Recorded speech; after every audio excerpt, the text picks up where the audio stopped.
Indeed we are. Welcome into Gwynn and Chris. Tony Gwynn Jr., Chris Ello, and the Mark, Matthew Skraby, here on this Tuesday afternoon. Everybody feeling pretty good, I assume. Padres take a 1-0 victory on what was a fantastic pitcher's duel between Michael King and Yoshinobu Yamamoto, and it was a lot of fun to watch. If you got a chance to be here in the stadium, it was legit. If you got to watch it on television, you also were entertained. It was a very classic baseball game, and it was clean. The Padres benefited in probably the one big play of the game outside of the homer was the ball thrown away from who was pitching at that point? Was that King was still on the mound, and King was on I think the that mound. was Duran who picked up the ball. That's right. And flung it down the line. But I give a lot of credit to the guy that hasn't hit a home run this year, because Fernando Tatis Jr. was right there backing up that play. And even though it bounced off the wall, I think the fact that he was there, the third base coach, Dino Abel, he didn't know Fernando was going to, scuffle picking up the ball. He just knew that Fernando was there. And so he had to stop the runner. And, Fernando's that's just a good hustle play. I mean, I know that everybody's supposed to back up first base, but you don't see everybody do it like that. So it was his effort at the ball that stopped that made Dino kind of reevaluate, sending him at that point. And so because Kim was coming around like he was going to score for sure. And it was Fernando's hustle that saved that play. There's no question. Agreed 100%. So the Padres take game one. They'll be tasked here again against, I think Sheehan's going for the Dodgers. The Padres would love to get a second win in a row here, no doubt.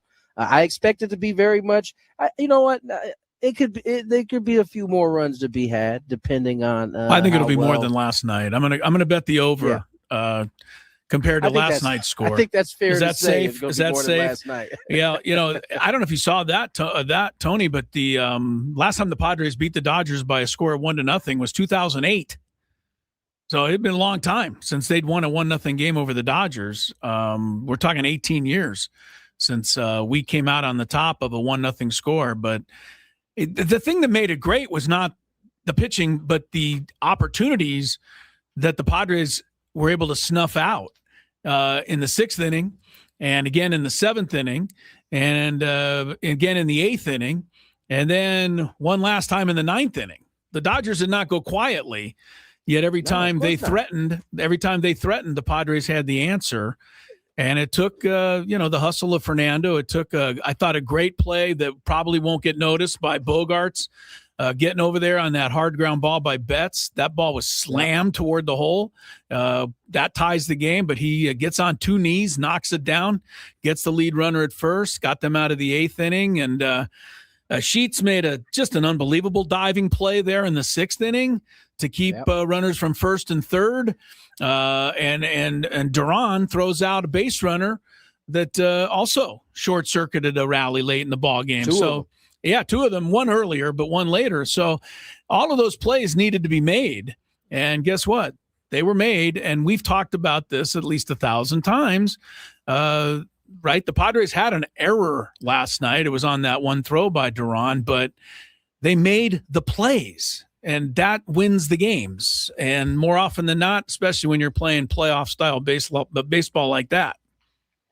That's what it's going to take. Yeah. And, I think a lot of the games last year went this way, but they went the Dodgers' way in part because we were on the other side of that. And so it was nice to see them go out and make plays like that and against a really good pitcher. I mean, Yamamoto had thrown the ball like that. Talking to some of the folks who've been watching him on the Dodgers side, this was kind of vintage outside of the one mistake he made with the hanging split.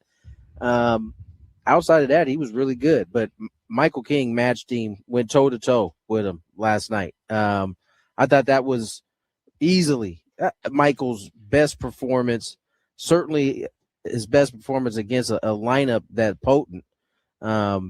He was very impressive. It was the first time I thought he had that sinker going, where he was commanding it off the front hip on lefties, and even seen him throw it. You all right, Scrape? Can you not hear that? Sounds like a little wind or something there. Sounds maybe? like a lot of wind.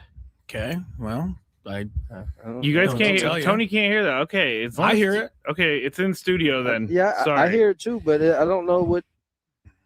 Are you breathing into the mic too loud, Chris? Okay, I'm going to get blamed for the sound of wind.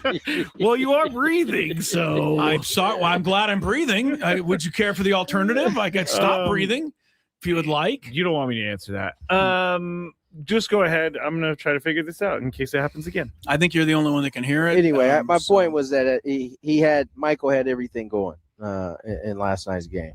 I thought the one thing that really caught my eye, and I'm just looking at this here. I don't have you probably have it in your book there, Tony, but how many called strike threes did he have in the ball game? He had 23 called strikes in all. So that means of the 65 pitches he threw for strikes, more than a third of them the Dodgers didn't even swing at. And we're talking. But I'm talking about called strike Michael. 3, the backward K. Yeah, Michael King. I just thought he had them tied up.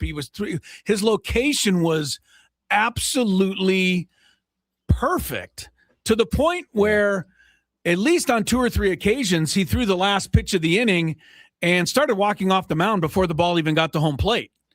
Pretty much, like it was right on the corner. Nobody was swinging at it, and he was in the dugout already. So. Yeah, it was command. It was a command performance, and you're right. Yamamoto was great on the other side, but hey, and I always think when you got a 1-0 game like that, it's a lot different pitching than with a 4-0 game, right? Where you can make a mistake. You got to be on the edges the entire night, and he was, and he's the star of that one. Brilliant performance all the way around. So yeah, Michael was definitely on it. They made some nice defensive plays. You highlighted Gavin, Duran throwing out 2 runners, 1 late. Even Jackson going deep into the night over there in left center to flag down that ball and then keep the runner later on from tagging up and going to third. So a lot of good things yesterday.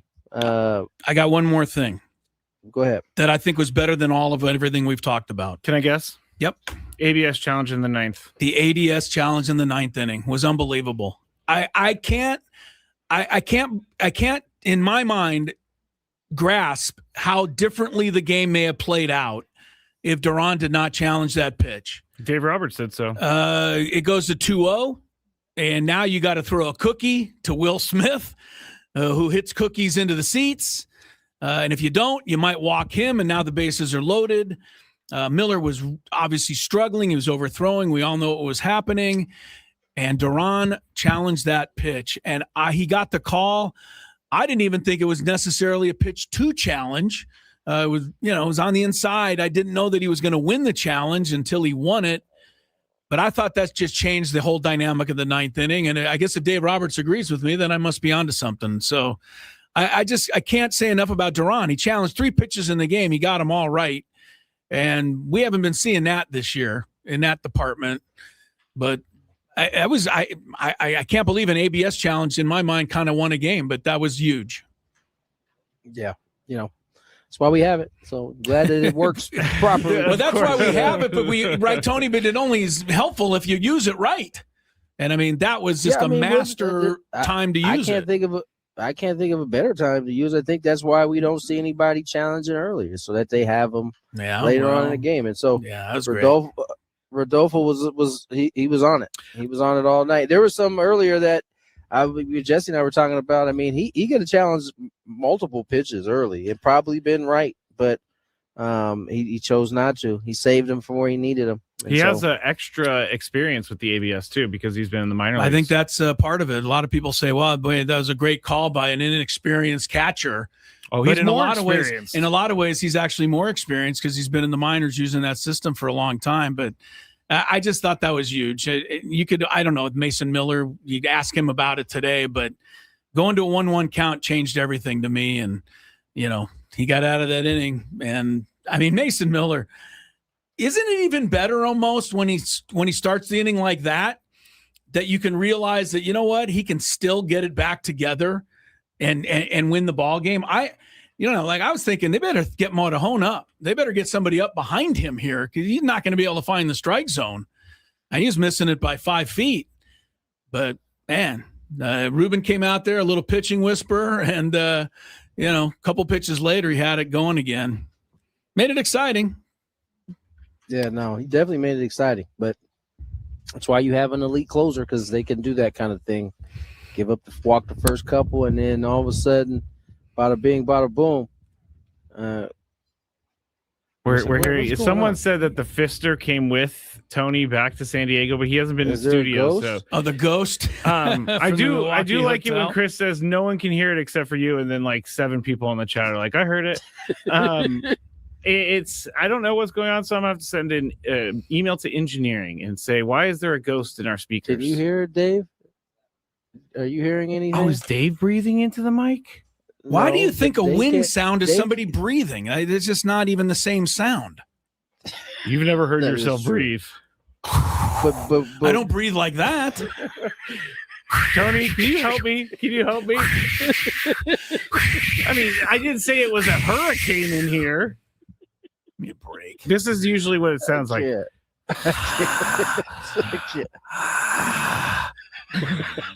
We're grossing everyone out right now. We are right, grossing everyone Let's get out. to break. We got some more.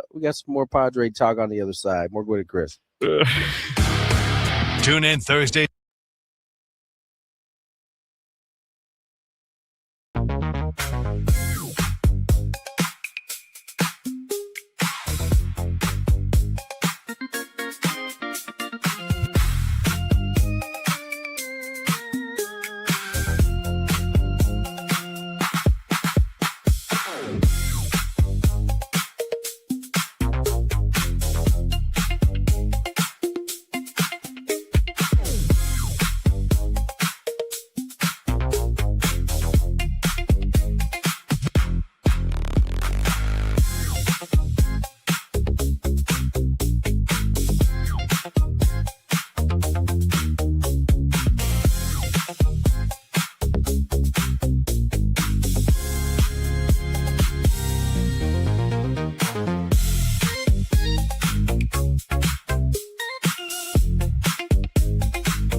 Down by Harbor Boulevard this morning to make sure that the city officials were not, trying to set up parade routes. It was just one win last night, people.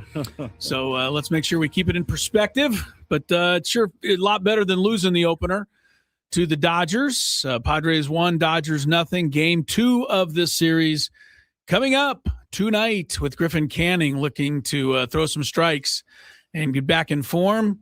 Emmett Sheehan, who's been inconsistent at best for the Dodgers tonight.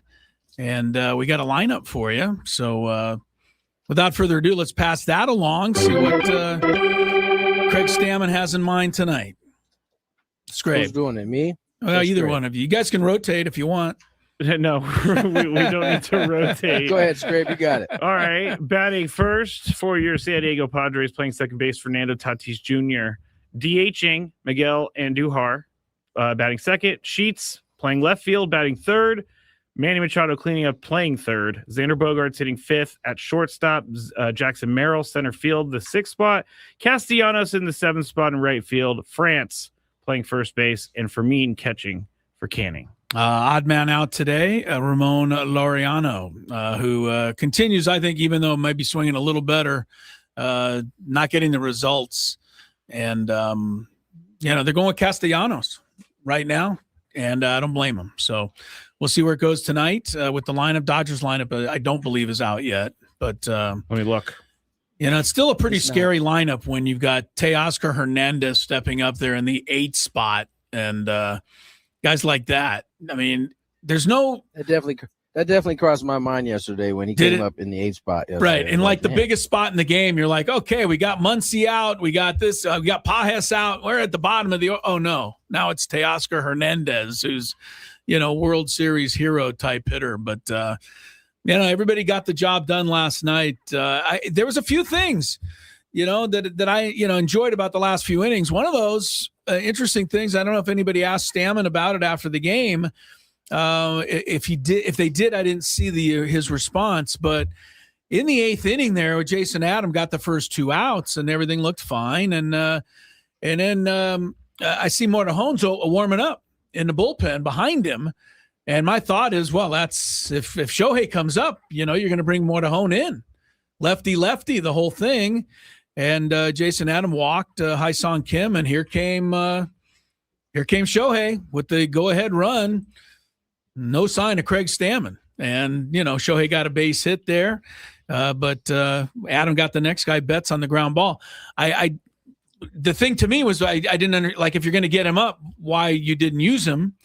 But Craig Stammen has been continuing to push the right buttons, and this one worked out. So did anyone ask? Did anyone check into this, or am I the only one who thought of this? No, I'm getting the audio right now. Oh, you have audio from that? Yes. So he was asked why he got him up if he wasn't going to bring him in. Kevin Acey asked him, why did you stick with Jason? Let's hear what you said.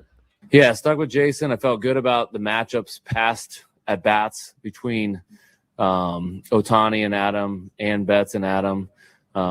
Kind of just went with my gut a little bit on that one, but also felt good about Jason's history against the Dodgers too. And I felt like I had Adrian ready for Freeman then after that. So a little bit of a roll of the dice, I guess, more than traditional, but felt really good with Jason out there on the mound against those hitters.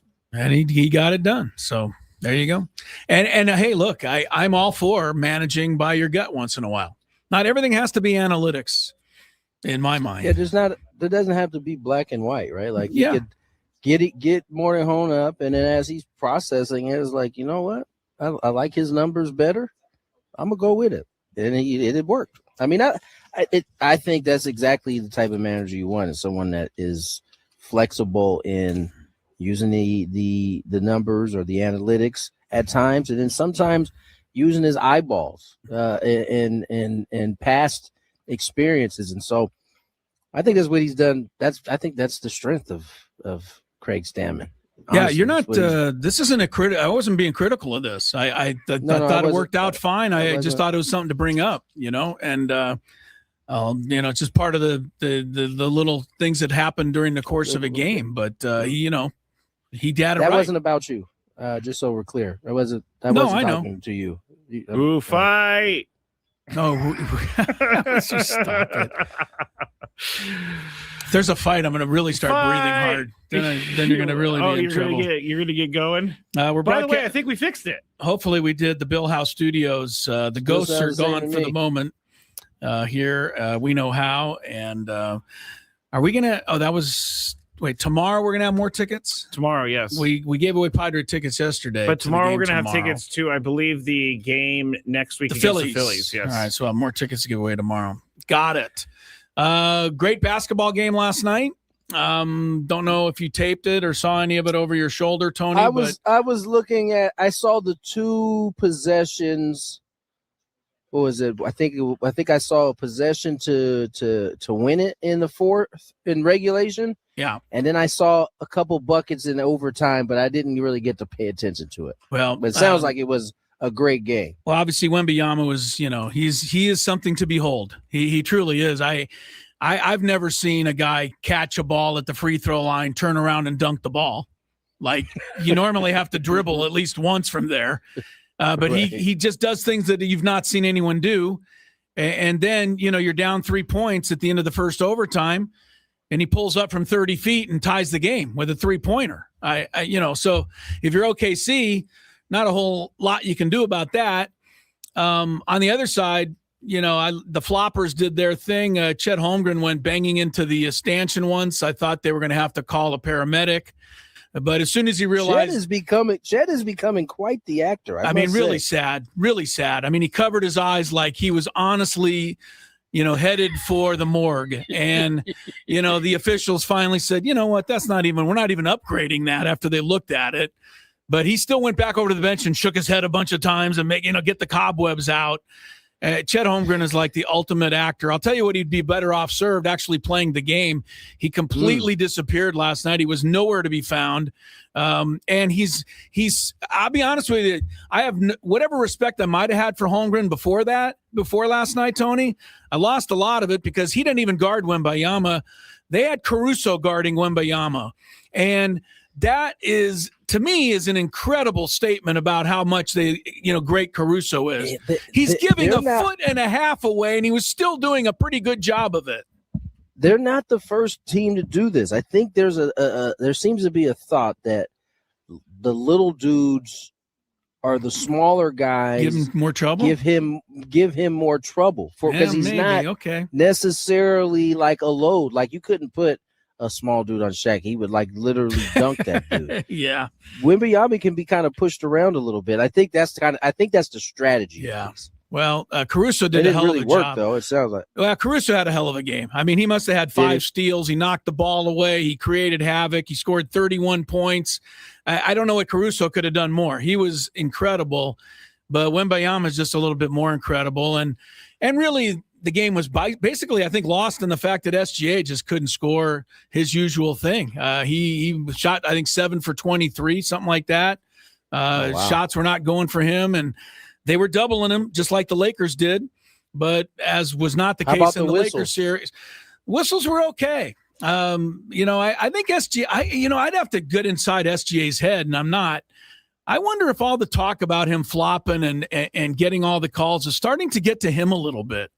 Because I don't know that he's even sticking his nose in there as much as he had been in the past. Seemed to me, watching him last night, he was almost trying to prove that he could get it done without getting fouled and without getting touched and without, sprawling down. And maybe that didn't serve him best last night. So, we'll see how it goes as the series goes along. I think OKC's probably still got a little better ball club, but Wembanyama is a factor, man. He is absolutely a factor. And the only thing I would say to the Spurs is I would post him under the basket a little more than they do. He spends a lot of time on the perimeter, and I don't know why he's ever standing out on the perimeter because he's an automatic basket around the rim. Yeah. It's really amazing. So it's a fun game, double overtime.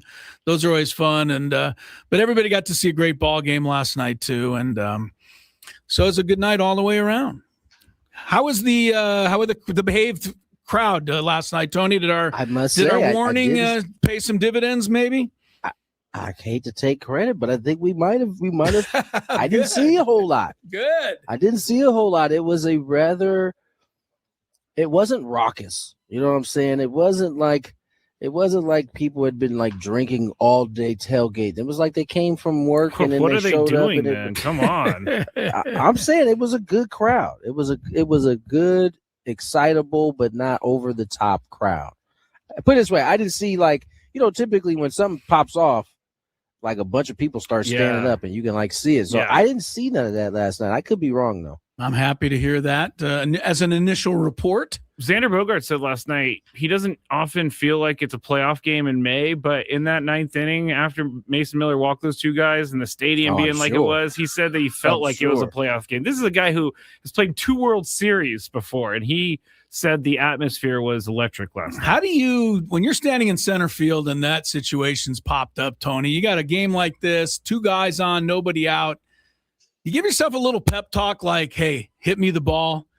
Because I think the general consensus. Hit me the ball. Well, yes, because it's better than saying don't hit me the ball. Yeah, right. I mean, you've got to have the attitude that you want the ball hit to you. But I mean, to me as a fan, we're not out on the field, we're not playing, and we're standing in front of all 40,000 people.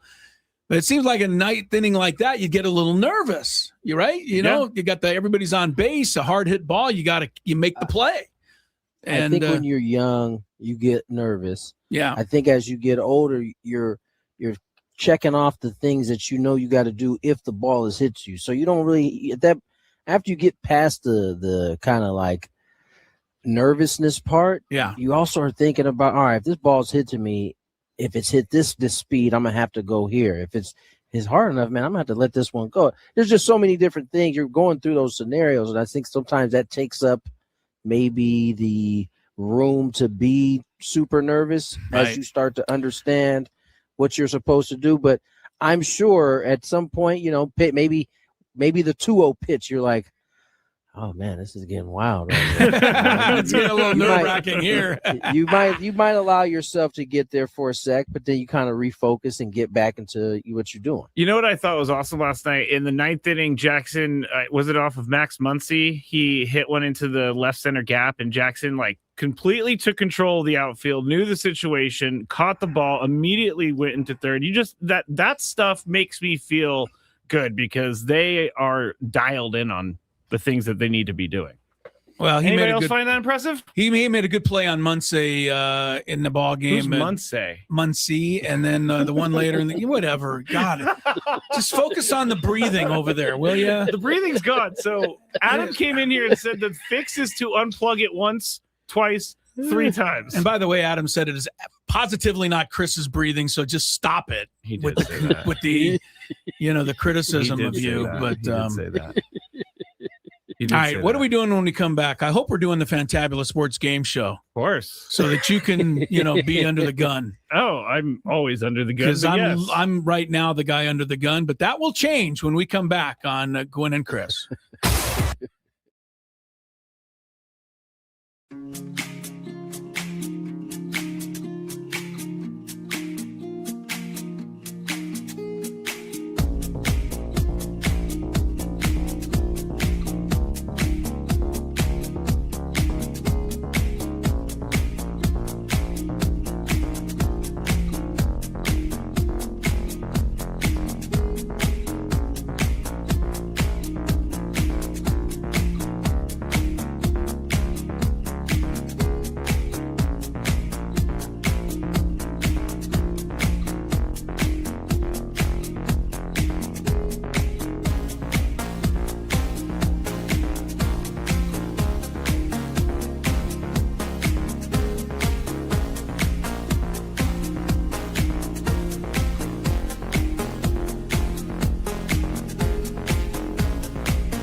We are indeed back, and I don't know if it's just me and Chris or if Skraby's camera is off kilter, but Why either does he way, keep doing this?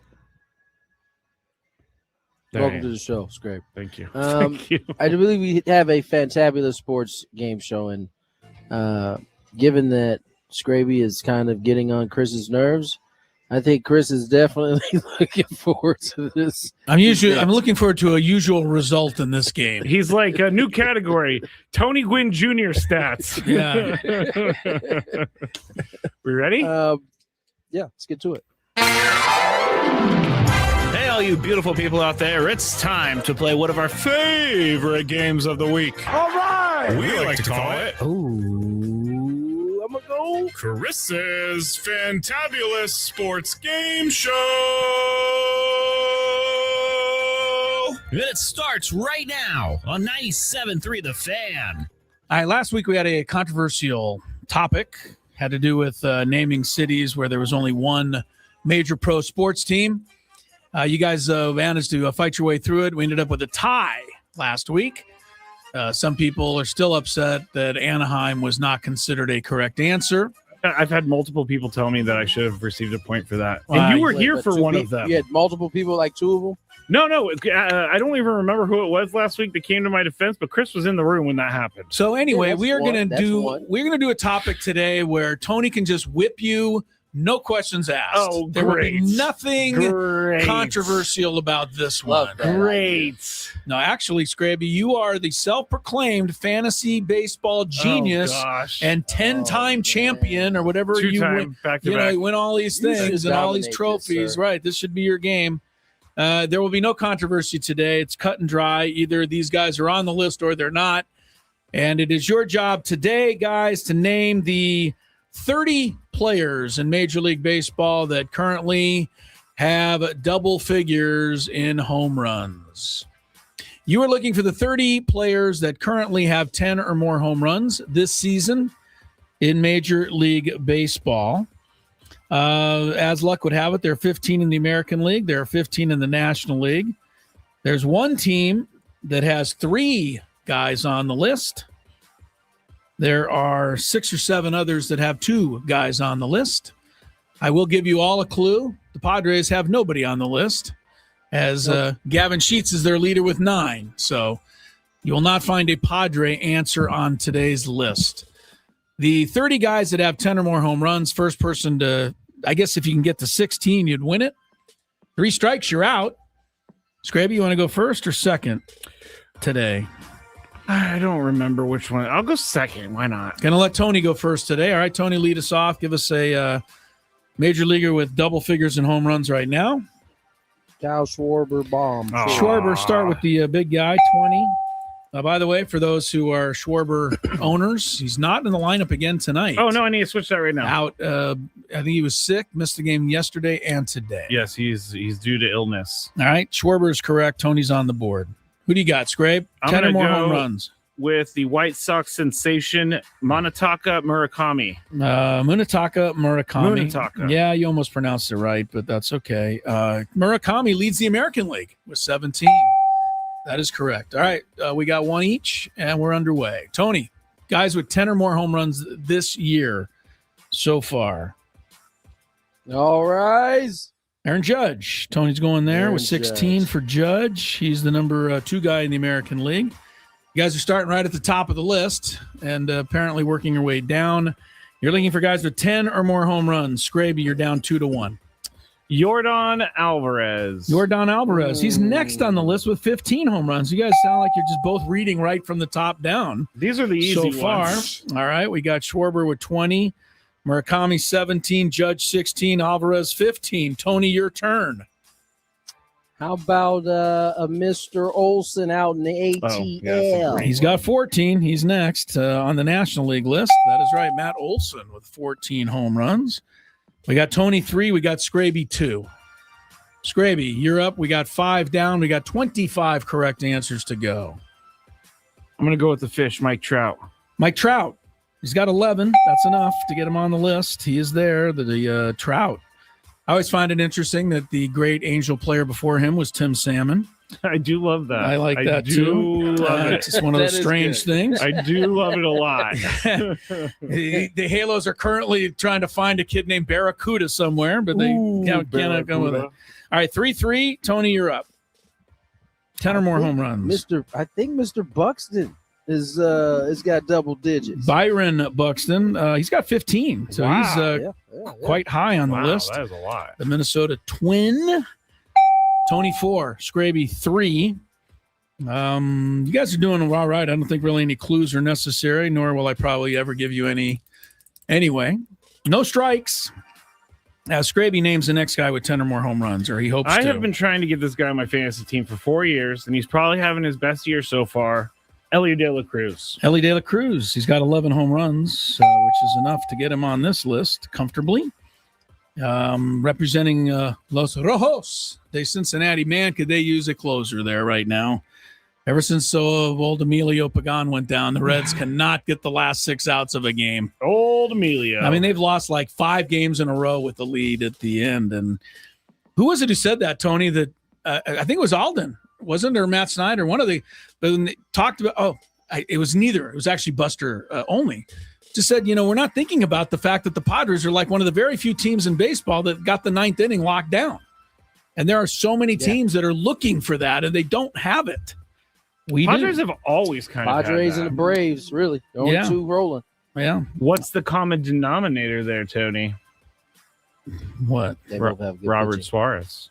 Well, he's not a common denominator here. He doesn't play here. I'm was saying entirely both limited. teams. He's also have had not the great 9th inning closing guy there. situations. He's not the 9th inning I guy. thought he did move into it. He when did for a Rizzo- while, but Oh. Iglesias is back. All right.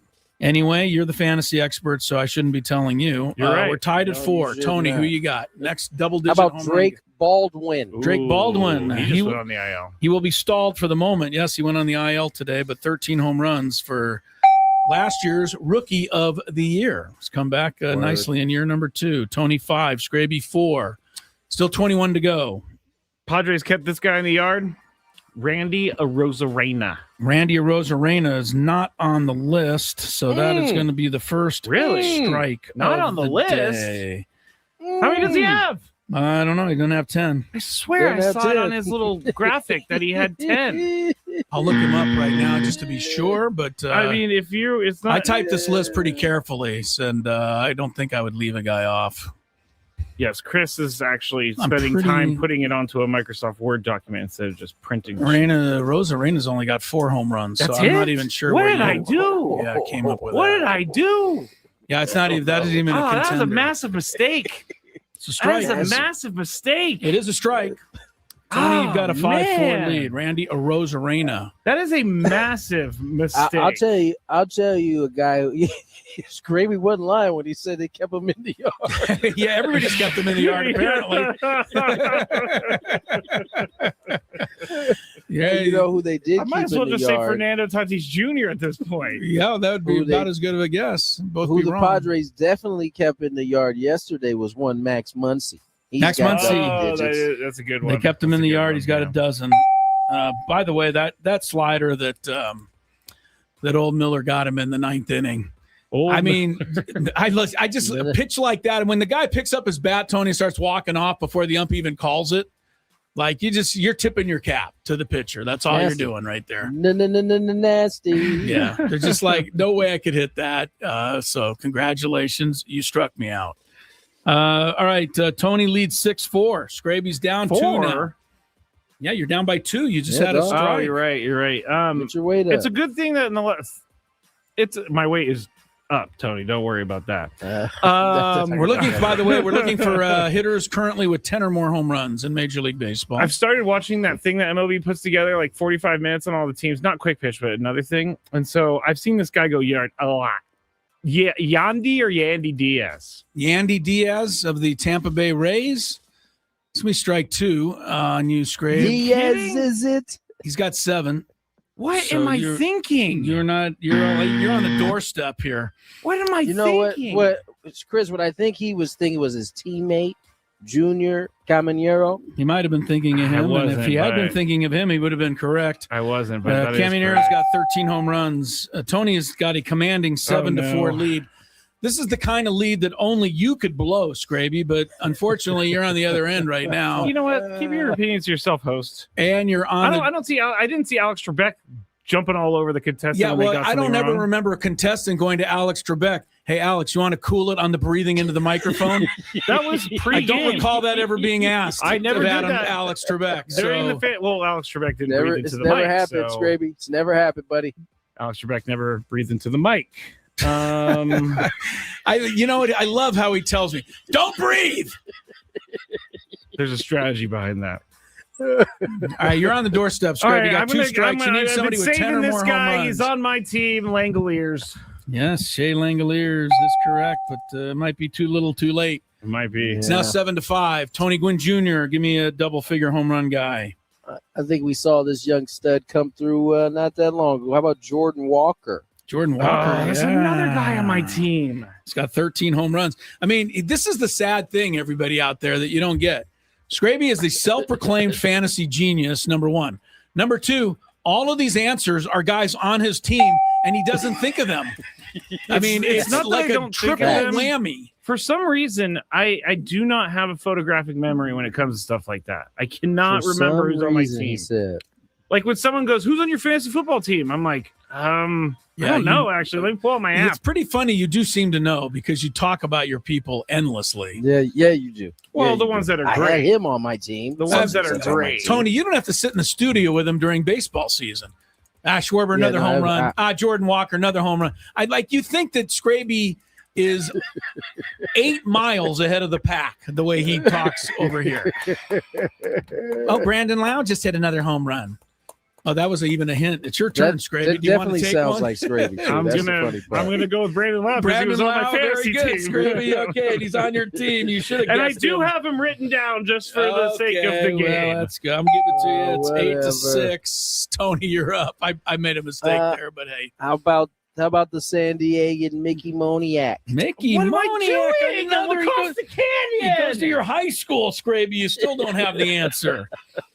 9-6. Tony, we're halfway there, but Skraby's got 2 strikes, so it's going to be difficult for him to make a comeback here. He's looking for somebody with 10 or more home runs. I'm gonna guess someone that you guys aren't expecting me to guess, but he's also been on my fantasy team before. I bet. Christian Walker. Christian Walker, he does have 11. That is enough to get him on the list, Skraby. The Astros first baseman. Keeps you alive, 9-7. Tony Gwynn Jr. with no strikes yet and a 2-point lead.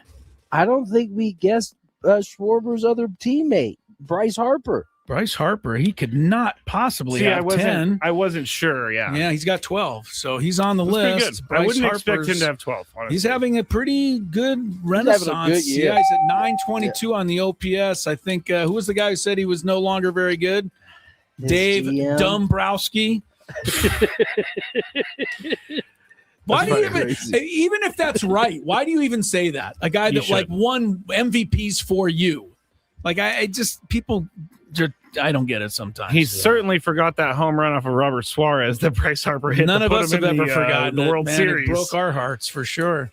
10-7, Skraby. All right, I'm gonna stop saving these guys because I'm about to die. Well, yeah, you have 2 You ain't strikes. You need saving everything. nothing. Just go Oh ahead. no, You better use it. I got a few. I Yeah, got a few. I whatever. tried to trade for Colson Montgomery of the White Sox. Is that your guess? Yes, That's a good one. Colson Montgomery. I wouldn't expect anybody even to barely know who he is. But Oh yeah, he's been hitting home runs like crazy, man. well, we're aware. He's got 13, and I tried to he's tell the y'all. shortstop of the Shy Sox. Tony and I were on top of that guy. 10-8. Tony's We still knew. ahead with no strikes. There's one guy with 15. There's one guy with 12. Most of the How other about ones you have give me- 11 and 10. So we're getting down to How it about- here. How about you give me the third of that White Sox trio in Miguel Vargas? Miguel Vargas. Ooh, I would have. Who in the never got world that would know one. that Yeah, I except would've for never Tony got Gwynn that Jr., a man who called one of the games that Miguel Vargas played here a couple of weeks ago. Yeah, 11 home runs for, of all people, Miguel Vargas. That is correct answer. 11-8. Tony has the lead. Skraby's running out of time with 2 strikes. You need a correct answer again to stay alive. Just saw this guy the other 10 day. or more home runs. Go ahead, Scrabe. The Red Sox Contreras Wilson. Wilson Contreras. Yes, he got to 10 the other day. That is right. He's become kind of a polarizing figure, has he not? Yeah, no, he's just annoying. That's Oh, what he's it not is. even polarizing. Everybody just wants Wilson to throw at him. Contreras. Yeah, everybody hates that guy because he's always talking trash. He does seem to be in the middle of a lot of controversy, but he does have 10 home runs, good enough to make this list. Make it 11-9, 10 to go. Tony Gwynn Jr. needs 5 for the title or a Skraby strikeout. How about my man Wood over in Nationals over there? Yeah. Former Padre James Wood. Yeah, that always rankles Padre fans every time they hear his name. But I remind you that because of James Wood being gone, we had Michael King pitch a shutout win over the Dodgers last night. So. And Randy Vasquez is going to be pitching tomorrow. So. You got to give to get. Factoids. You got to give to get. Factoids, Yeah, very good. 12-9. Tony continuing to have a pretty good margin. Skraby, though, hanging on here, fingernails with 2 strikes. You know, I like to keep tabs on some of the guys that I was going to draft. And Ben Rice of the Yankees has been pretty darn Rice, good. he's got 15. Where are you pulling these names from, bro? Look, right here, written down. Ben Rice. I thought that's just what you wanted to order for dinner tonight. Oh, it is. 12-10, 8 left. Tony thinks 8 correct answers Something left. nefarious is going on. nefarious. Wow. Give me It just seems like Tony's got answers for days, though, doesn't it? I Yeah, mean, he doesn't nothing even, nefarious over there. he's not struggling at all. how about Hunter Goodman? Hunter Goodman? Ooh. Yeah, I'll give you that. He's got 11 for the Rocks. All right, Let's go. 2 Maybe Rocks it's gonna- on the list. It's 13-10. 2 rocks on the list. Well, we already already named got them both. Yeah, we got Moniak and Goodman. I don't know. CJ Abrams. Who's that? CJ Abrams. CJ Abrams. And not even the ABS is going to save you now. That is on the corner for strike 3. How many does he have? Abrams has 9 home runs. Dang. Just misses the list. And the Fantabulous Sports Game Show is over. Tony Gwynn Jr. is the winner today. It's not official till we hear his music. Come on. The official Get to it, music, son. so he can dance on Get camera. to it, son. Guys, I have to move the computer. What is taking so long, man? Why can't I I had get to my move the music? computer wrong. You should have around. known he was about to win. Jeez. Here we Should've go. had this queued up. Here we go. You guys did great, though, on this list. You only missed one guy with 11 home runs, Sal Stewart of the Reds. I was gonna say I envisioned there you guys were- making sure fun you were. of me. Sure you Show, were. show us that one. Show us Sal Stewart on I your paper. thought about it and I thought these guys are gonna Yeah. crush me if I guess Sure Sal you Stewart. There are 6 guys. Sure you did. 6 guys that have 10. O'Neal Cruz, Ian Happ, Andy Pajes, Gunnar Henderson, What? Kazuma Okamoto, Would have never gotten that. and Luke Rayleigh of the Wait. Oh, yeah, I just saw that. Luke Rayleigh has 10, but they pinch hit for him in every important situation. Did you see what they did when he didn't pitch it after Wilson got thrown out? They didn't No. pitch it for him and left him in there. No, what happened? 3 pitches. Bada bing, bada boom. Goodbye now. Goodbye. Sounds like he's a kind of a platoon hitter. All right, there's the Fantabulous Sports Game Show. Tony Gwynn is the champion. Again, of course. I'm happy to report more Gwynn and Chris coming up. Can we do a horror movie trivia, like What was Skraby's that? favorite horror movies list? Horror movies? Because I have been told that sometimes I say the word too fast and it comes to another word. All right, let's go to break.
Number 2 of our Tuesday get-together. Gwynn and Chris, 97.3 The Fan. Dodgers Padres.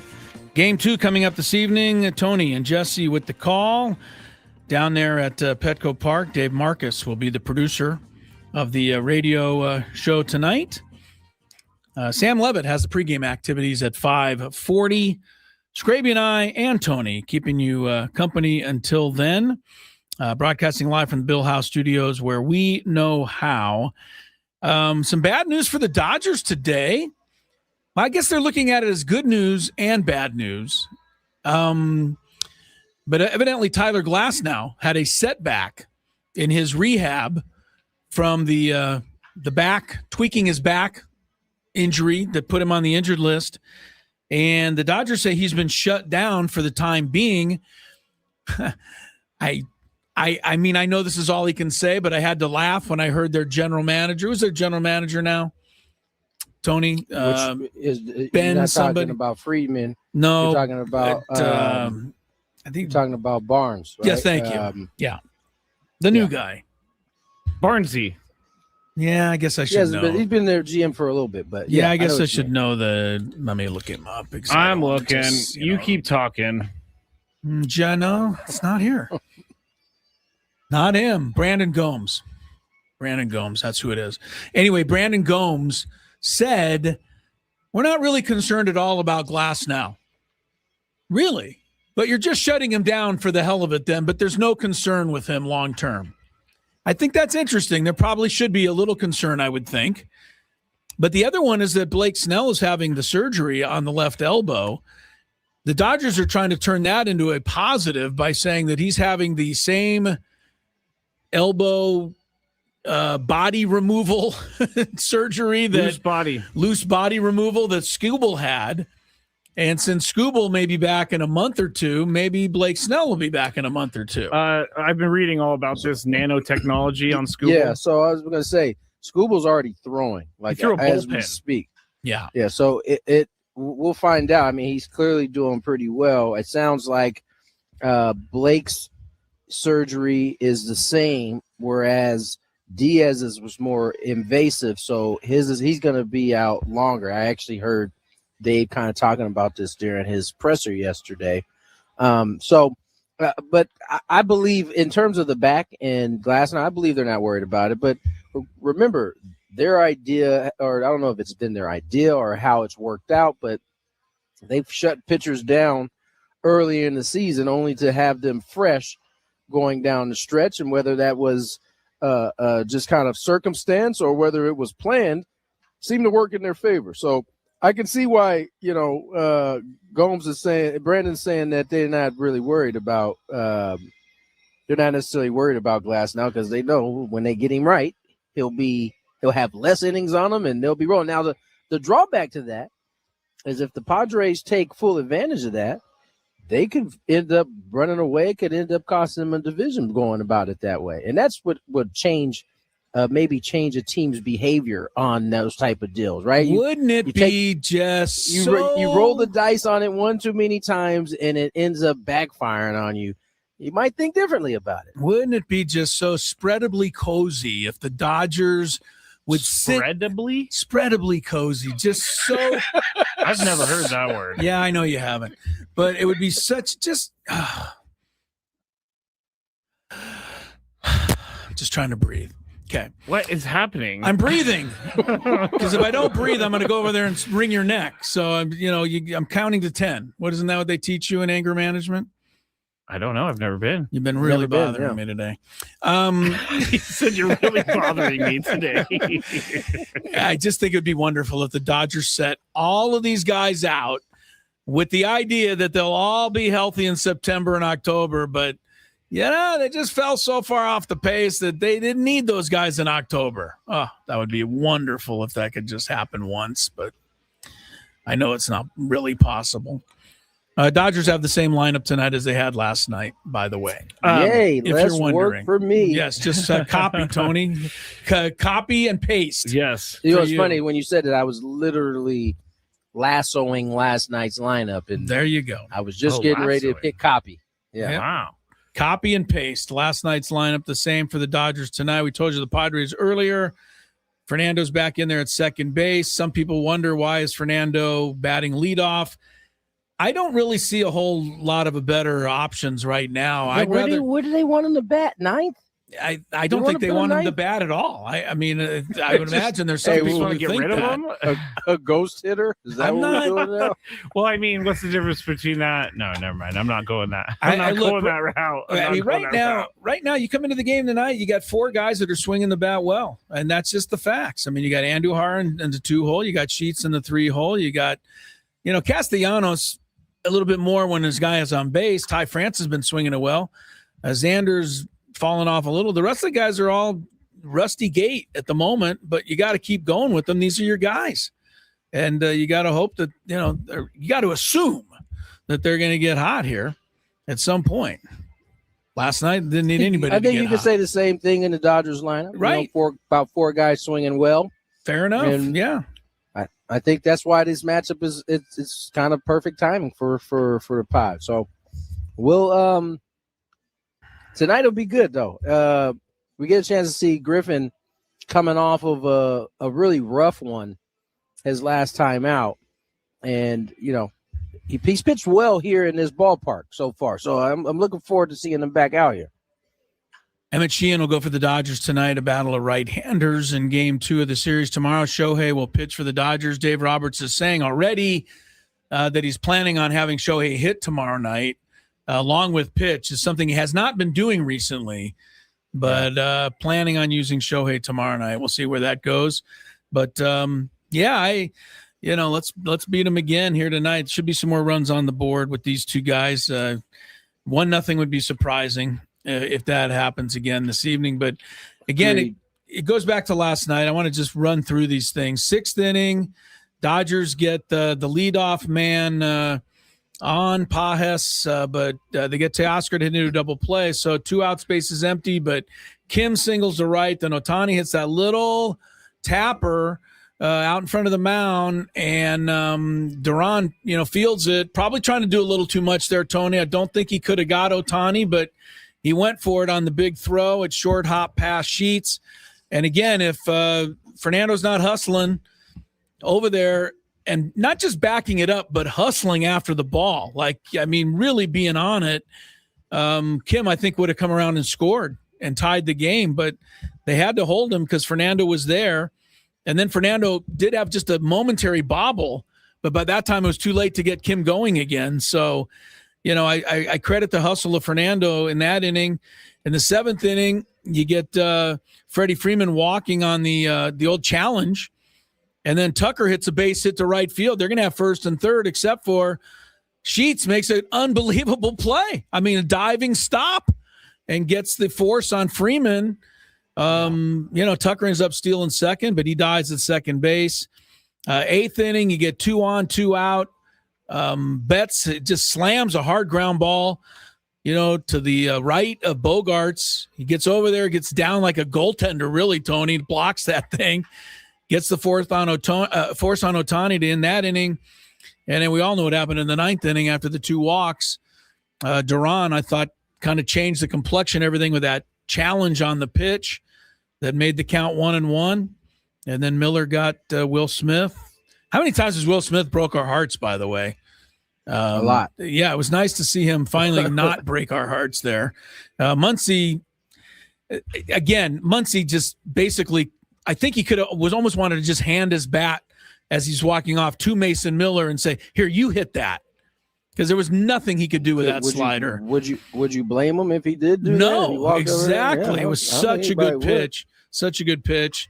And then they got Pajes on the fielder's choice to win the ball game 1-0. First time they beat the Dodgers 1-0 since 2008, which was a little kind of an odd statistic to go along. I got one for you. Yes, I got sir. one for you. What do you got? And this came from Jesse Agler.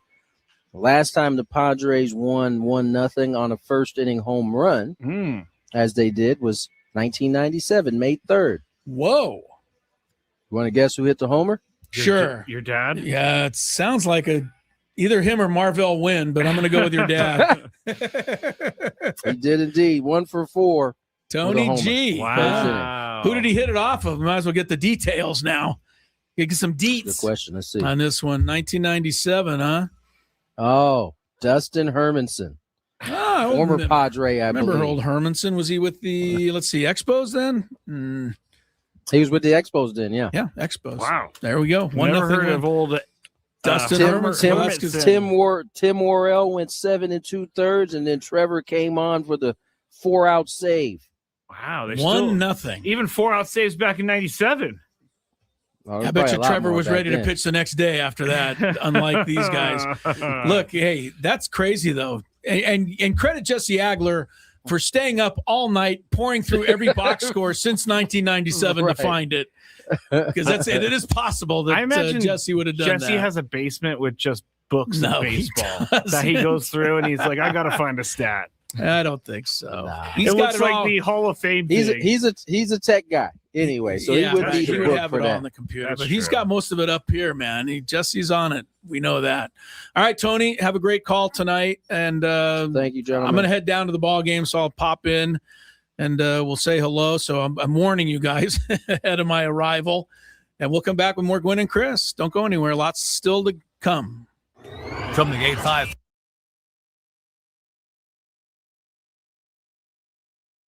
And what is before they try, what is the heat index they're facing? Do we know? Or Well, you could look up the Scoville on a ghost pepper. yeah. It's one of the world's hottest. There's a couple of hotters. Scoville's the Reaper measurement and unit. the X pepper and all of that. Thanks for the education because I did not know. I've allowed Yeah. milk and bread, but if I was So asked, tell I'd have us the said no. actual rules of this. Like, The rule Want to see if you is can do it, I guess. you guys alternate spoonfuls until one of you can't. that's One not of you happening. can't do it anymore. Yeah, That's not happening. until you can't do it anymore. I will take And one. the winner, spoonful of Skraby, this. has a jar of here it a is. couple of my jars. I think Products. they both are winners if they pass Hold on one this. second. I hate to Winners. say, yeah. Yeah, of course. There will be no back and forth. There will be one spoonful. Now, This is the one that he has right now. The 38, Maybe. Okay. All right. maybe. This right here, I've been putting on some of my turkey burgers. Good stuff. This is hot. Okay. All right, are we doing All right, this? hold on. Here we go. All right. Let's Adam's do it. ready. This is a There, full away he goes. spoonful He of does the- have a full spoonful He for those does. listening. This on that. is- I'm literally sweating watching him That's do a full this right now. spoon? That's a full spoon. All right. That is a full Down the spoon. hatch we go. All All right. right. And man, he went the whole thing. He did not. My He did turn? not trickle that down the throat. He He just. hasn't reached for the milk yet. Scraby's coming over. When does the heat kick in? Oh, I knew it. When does the heat kick in? Wow. You better go, dude. There goes Scraby. They Scraby, both did. did you swallow that, Scraby? Yeah. That is some good stuff. It's delicious. delicious. We're gonna see Tasty. it. I'm gonna watch you now. I'm feeling it already. I am, are you? No, Adam's feeling nothing. All right, so take another I- spoonful, Adam. You'll win. Oh, come on! Now we're double dipping. Yeah, he's all you one can't put your spoonful. same That's spoon not in what the there. competition's all about. We always said Spoonful that. too. Yeah, go for Oh it. yeah. I always said that Adam Klug was kind of had a. I at least used a different spoon. No double dipping. All right, I didn't know we were. I don't. I Think always it thought matters. Adam Klug had a cold persona, but evidently it's just the opposite. All right, Big He boss is Michael handling Valenzuela this. in the Wait, YouTube no, chat, dog. by the way. What you waiting on? You let laughing it drip in your hand. Oh, okay. Scraby, where are you? Let me see. Okay. I'm just looking at Adam, and Adam's not having any problem at all. Look at you, Adam. Adam is backed All right. up. I'll let you But boy. this I must tell you, Tony, no. that Adam has cashed the check. Yeah, he did. Yeah, he he did. cashed You said his I wouldn't be check. able to catch I you. did. No, you I cashed sure it, did. man. You proved cashed me it wrong, for my sure. friend. I Scraby, gotta tell you though, this is further proof that whatever we got him with that the tie, tie thing, was yeah, 'cause super weak. this is less than a 10, he's right? he's over here having a difficult time. You're turning a little No, red, The time Scraby. was just as bad. You're turning a this little hit me red. By the way, faster. this is delicious. Oh my Oh, God! he's He's going making for another one. Yes. Come on, Adam. Wow, Delicious. you're gonna have to come back in 6 months with like an 88. Oh. It's 38. We'll have to go with the higher Scoville next time. All right. Oh, wow. Look at this guy. He's talking Drop- trash now. Well, he I haven't had a sip of milk or bread. He hasn't even reached for it. No, he doesn't came out even of the need the gates bread. talking trash. All right. All right. Now Hey, I'm man. going to take another one. What? Well, Why you are got you got a doing whole this other to spoon. yourself. No, because I don't want. You don't want Adam to say He, he by has the way, sweet sauce, yeah, he baby. get the whole Full spoon, get the same baby. thing that look. He's dropping it all in there. Keep the studio clean. It's all anybody's Big worried boss about. Michael watching over here. Come on. Ooh, boy. Scrabe, get back in front of the camera. Your face is red, Scrab. Isn't it, Tony? Are you I'm seeing sweating. the same thing? You are sweating. Your face is definitely. Why do you keep doing this? You're not feeling anything? Adam isn't even moved over I there. feel a 1 or maybe a 2 out of 10 here. Wow. Adam That's Klug. ridiculous because I'm. Wow. Adam Klug is a tough Maybe son not of a bent gun. over the trash can. No, over I had there. to spit. I was going to say, it looks like Adam Klug may be producing the rest of the show because he's fine. Skraby may need Skraby's to going go to get bed. Yeah, assistance. Here's want the milk, dude. It might Frank work predicted better. that. No. Oh, did he? Frank Skraby's having predicted that. bread. Oh yeah, that Adam would just cruise through this with Frank no problem. predicted this. He did. Frank on the last show. I Yeah, know said you Adam had would it have like no that. problem. He did. I got a newfound respect from Tony Gwynn Jr. Yes, here. you do. So- all right. So Skraby has the prizes for you, Adam. You have one, a jar of the ghost. You can pepper have as much of this salsa as you want at all and times. the Yeah. Mr. Lane's Roasty 38 chili powder. You should let me have that chili powder, though.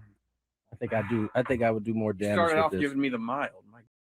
And what is before they try, what is the heat index they're facing? Do we know? Or Well, you could look up the Scoville on a ghost pepper. yeah. It's one of the Suspect. world's hottest. There's a couple of hotters. Scoville's the Reaper measurement and unit. the Okay. X pepper and all of that. Thanks for the education because I did not know. I've allowed Yeah. milk and bread, but if I was So asked, tell I'd us have tell us said the no. actual rules of this. Like The rule Want to see if you is can do it, I guess. you guys alternate spoonfuls until one of you can't. Yeah, that's, One yeah, of that's you not can't happening. do it anymore. Yeah, That's not happening. until you can't do it anymore. fools. I will take And one. the winner, spoonful of Skraby, this. has a jar Yes. of Here it a is. couple of my jars. I think they products. both are winners if they pass Hold on this. one I second. hate to Winners. say, yeah. Yeah, of course. There will be no back and forth. There will be one spoonful. Now, I am- This is the one that he has right now. The 38, Maybe. Okay. All right. Now, maybe. this right here, I've been putting on some of my turkey burgers. Good stuff. This is hot. Okay. All right, are we All doing right, this? Here we go. All right, let's Adam's do it. ready. This is a There, full away he goes. spoonful He of does the- have a full spoonful He does. for those There's- listening. there's on no that. doubt. I'm literally sweating watching him That's a do full this right now. spoon? That's a full spoon. for All right. sure. That is a full down the spoon. hatch we go. All All right. right. And man, he went the whole thing. He did not. My He turn? did not trickle that down the throat. He He just. hasn't reached for the Trickle milk that. yet. All right, Gwynn and Chris, Tony down at Petco, off doing some pregame duties. Craig Stammen always talks to the media throng there about 3:30, 3:45 for the ball game. Anything happens, we'll pass it all along to you. Chris here, Skraby there. Bill House Studios, hardly big enough to contain us today. We're going at it pretty much hammer and tong so far today. K-Laws thinks she knows why on the chat. Who does? K-Laws. What does she think the problem is? Your pool's closed and you don't get your morning swim. I got my morning swim. Oh, so I go you're to the angry other for pool. another reason. I played golf like crap today. There it is. Yeah, it didn't help. There it is. Ugh, brutal day. You know how they always say there's the one shot that'll bring you back? You didn't even have one of those. Didn't have today? that You didn't have today. like a putt today that you're like, oh, that was pretty good. Not really. Wow. Maybe I think I had one putt that was pretty good, but it was like for double bogey. Do you know what I mean? So I was Take so it and run mad. with it. I know. I was so mad I didn't even care that I made it. Yeah. Golf is like baseball in a way. It's a bad Flush day. it. I'll give it my best shot, but also I'm not good enough to just not pay attention. Like I have to go back and swing better next time. I can't just roll my glove out there and expect to be a good golfer. Maybe you should be like Aaron Ryan, wear 2 gloves. I might try the 2 glove. It worked for him. Good point, Mr. Skraby. Let's get to the daily gambit today. See what's up. Do you like money? I think about money a lot. Do you like money without doing anything? Winning. Do you want to make money while watching sports? I think Washington is immortal luck. Washington! Woohoo! If you answered yes, this is your segment. Just don't blame us when you lose. Nothing is ever your fault. It's your game. Take it. Gwynn and Chris go through the top bets of the day in The Daily Gambit on 97.3 The Fan. Daily Gambit is our daily sports betting segment here on Gwynn and Chris. Please, everybody, gamble responsibly. Real quick, closing up the loop on the double glove golfer. Tommy Gainey is probably somewhere like, man, I started this whole. His name was Tommy 2 Gloves. Yeah, Yeah, on the never heard of him. PGA Tour. Was Yeah. he the only guy? He was the only guy for a long time that wore 2 gloves, and now Aaron Might Rye start is seeing more taking the guys do it. shine. Yeah, Just taking the Aaron shine. Rye. People tend to copy the winners. Yes. All guests on 97.3 The Fan join us on the SDCCU Fan Hotline. It's not big bank banking. It's better. The bets that we made last night started with the Dodgers -1.5 against the Padres. Both of us chose the Padres, and both of us win with the Padres winning. The total score was over under 7 runs. I thought it would be over, but I thought there was a possibility of it being under. Not 1 run in the entire game, but you win that one, Chris. Yep. Then we go Cubs -1.5 against the Brewers. You went Brewers. I went Cubs. Brewers win 9-3. Brewers are, like I said, they don't seem like they have a whole lot on paper. I have a thing that I think people think about the Padres the same way I think about the Brewers. Like I look at them and I go, they're not that good. They just have a bunch of really good role players. The problem is they win the game all the time. Yeah. So maybe they are good. Yeah. I was thinking maybe this is a question we could tackle at some point, but is this the most complete team AJ Preller's put together?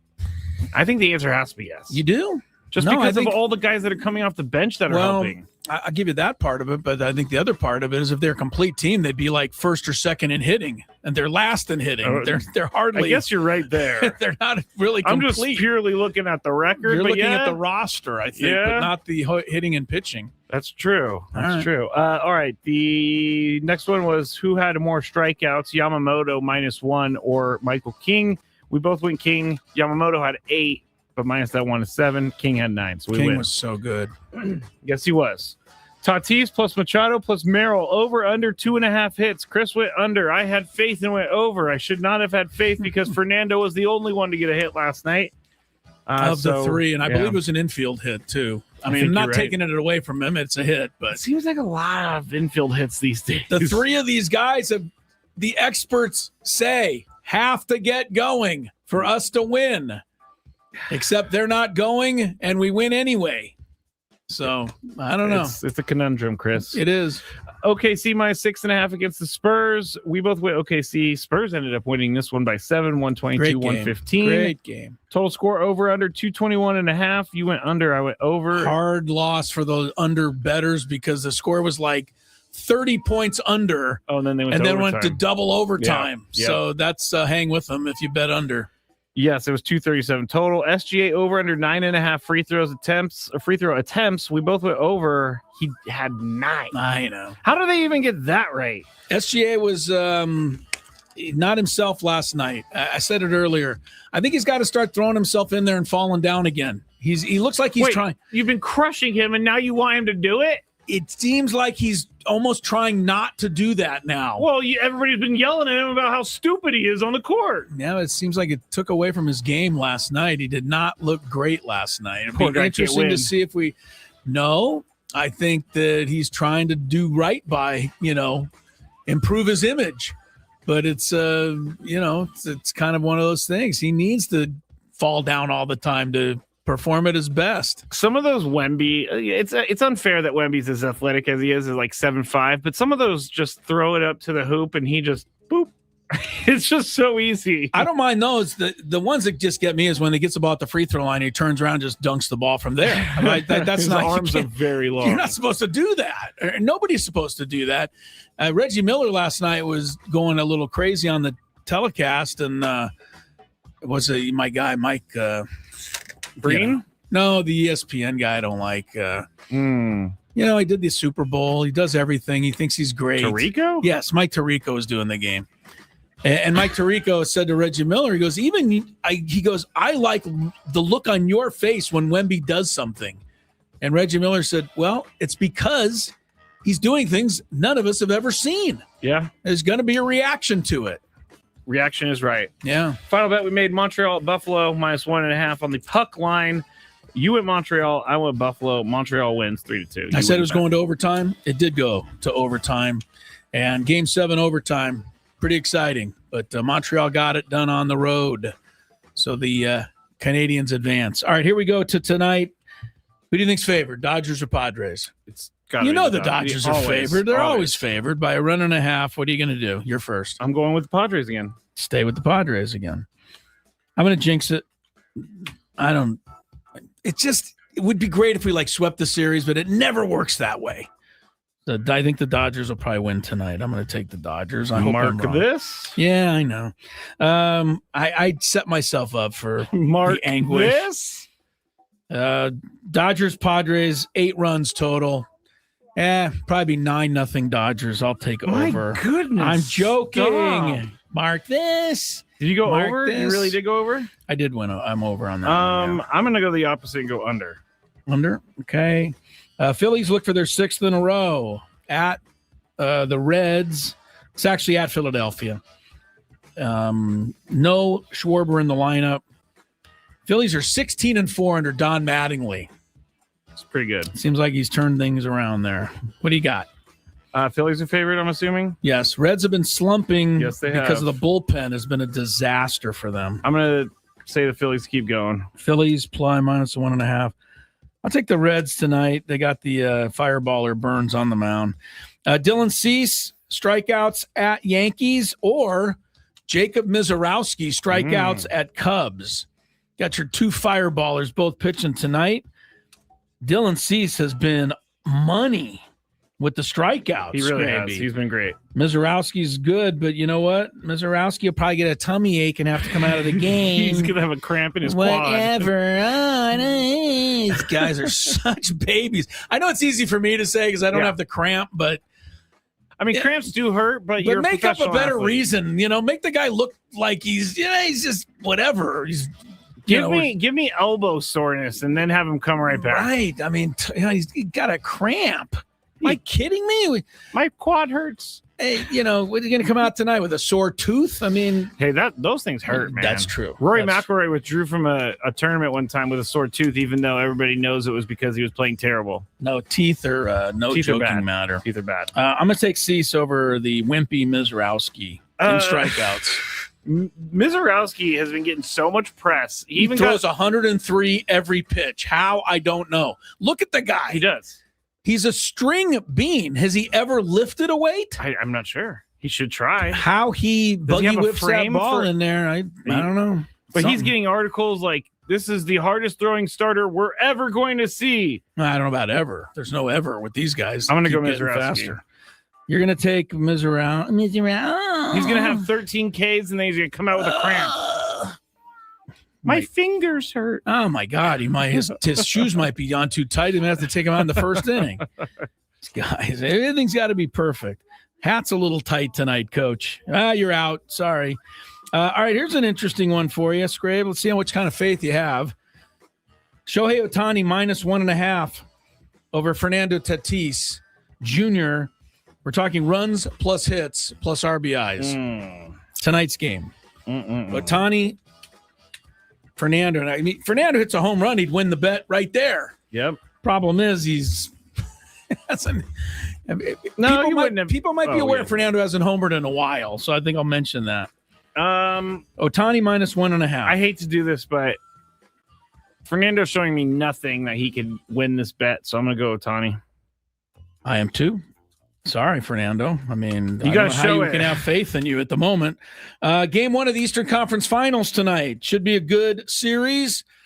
I don't know if it'll be as good as the game was last night. It was a great game, double OT. But tonight, the Knicks open it up with Cleveland. Game 1, Madison Square Garden, Knicks by 6.5. That's a lot for a playoff game. Game 1. The Knicks, though, have been winning a lot of these playoff games by 30 points. I was just about to say, all these games are big spreads. Crazy. Or big point spreads. I think I'm going to take, the Knicks have been resting. That's what worries me. I'm going to take Cleveland. Teams are always just enough rusty when they sit out extra time. So I'm going to bet on that. Cleveland plus the points for me. How about you? Knickerbockers. He says, don't worry about it. Who scores more points? They both have the same odds. Donovan Mitchell or Jalen Brunson? Had the funny line today, and I don't mean to knock anybody that has the same hairstyle, but one of the guys I play golf with, I'm not going to out which guy it was, but he goes, I don't really like Jalen Brunson. I go, why? He goes, I can't stand his hairstyle. Interesting. I thought it was interesting, I can't even think about what Jalen Brunson has. Here's the funny thing. I said the same kind of thing the other day about the baseball players wearing the rec specs. Like it just Yes, bugs you me. did. I don't know why it bugs me. And evidently, Jalen Brunson's hairstyle bugs this guy. I'm So looking he's not for a fan. Jalen Brunson hairstyle. He's not a fan of Jalen Brunson's hair. You know, I'm sure there's other people listening to the show right now who probably have the same hairstyle. So I don't want to be too critical of it. I don't really have an opinion on people's hairstyle. The only opinion I have is that guy who played for Houston way back when against the Aztecs in the tournament, who had the little ponytail. He was a little, and he hit the winning shot too. At the end of the game. He was his haircut. I know who you was mean. one of the worst things I've ever seen. University of Houston. Yes. Yeah, they beat the Aztecs in the first round of the NCAA. This guy had the weird hairdo. You did say about the Rec Specs though, you were not a fan. No. If Jalen Brunson put rec specs on, woohoo, boy, that'd be all over. We need to get Fernando. You know, some people are blaming Skechers now because he is not cool with Skechers, so he's not hitting home runs. I think somebody brought it up on the tweet the other night, said maybe they got to check his eyesight. That's It's what I'm not saying. a stupid thing. Put some rec specs on, get him some cool looking Skechers, and he's back. If he puts rec specs on tonight and goes yard, that'll change the world. This would be amazing. This would be amazing. If Fernando comes up, Fernando couldn't wear rec specs because Fernando, I think, and not necessarily in a negative way, but I think Fernando really cares about his appearance that way. Like he doesn't think that would be cool. No, I get it. I mean, you're not. I get what you're saying. You're not. You have to. He's vain, but he doesn't want to wear. He's a little vain. I'm not saying that. To me, that the guys that wear the rec specs, you just kind of give up the fact that you're going to be cool. Because I just don't think you can be cool. You know what? With the rec specs. Being cool is not as cool as being good at your job. Hey, Aaron Ashby of the Brewers is uncool with the rec specs. He's also 8-0, so I don't think anybody minds. Did Horace Grant wear rec specs? I think he may have. He really wore goggles. Yeah, the original. No, the original goggle. Yeah, those are Horace. The original goggles was Kareem. Kareem just got tired of getting poked in the eye. James Worthy followed with the goggles, and a lot of the NBA big men did the goggles in those days because they got tired of getting hit in the eyes. No wonder Michael Jordan wouldn't let him eat. Horace, but I don't know if those are rec specs. No, those are definitely goggles. Those look like he could go for a swim at halftime, don't they? They really do. People. Yeah. Or he's going to go be a barnstormer. Where did Horace Grant go? He's taking some laps in the pool. He'll be right back. Everybody Google Horace Grant rec specs. It's hilarious. He had some funny goggles. All right, who are you going with after all that? Mitchell or Brunson scoring? I'll go Brunson. Brunson, since you picked the Knicks. I'm going to go Brunson, too. Just he's so good. All right, this is a fun one real quick. James Harden, more field goals or more turnovers? Ooh. We talked about this last week. He's done this 45 times in his career in the playoffs, had more turnovers than baskets made. Like he's the all-time leader in that distinction. So I'll take turnovers. It sounds weird, but Harden does not take care of the ball a lot. I'll go field goals. You'll go field goals? On the other side. All right, we'll take a break. We got more Gwynn and Chris. We have a potpourri coming up segment. Those are a lot of fun always because we're never quite sure where we're headed. But one of the areas we are headed is to an NFL wide receiver, a really good one, who is right as we speak at this moment sitting in jail. In the clink. And he's not getting out for more than a month. Who is it? We'll find out. You can probably guess if you are a semi-intelligent follower of NFL football, but the rest of you, we'll tell you when we come back. Is your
8:40 the time, I'll guess, on the program. Join us on the SDCCU fan hotline. It's not big bank banking. It's better.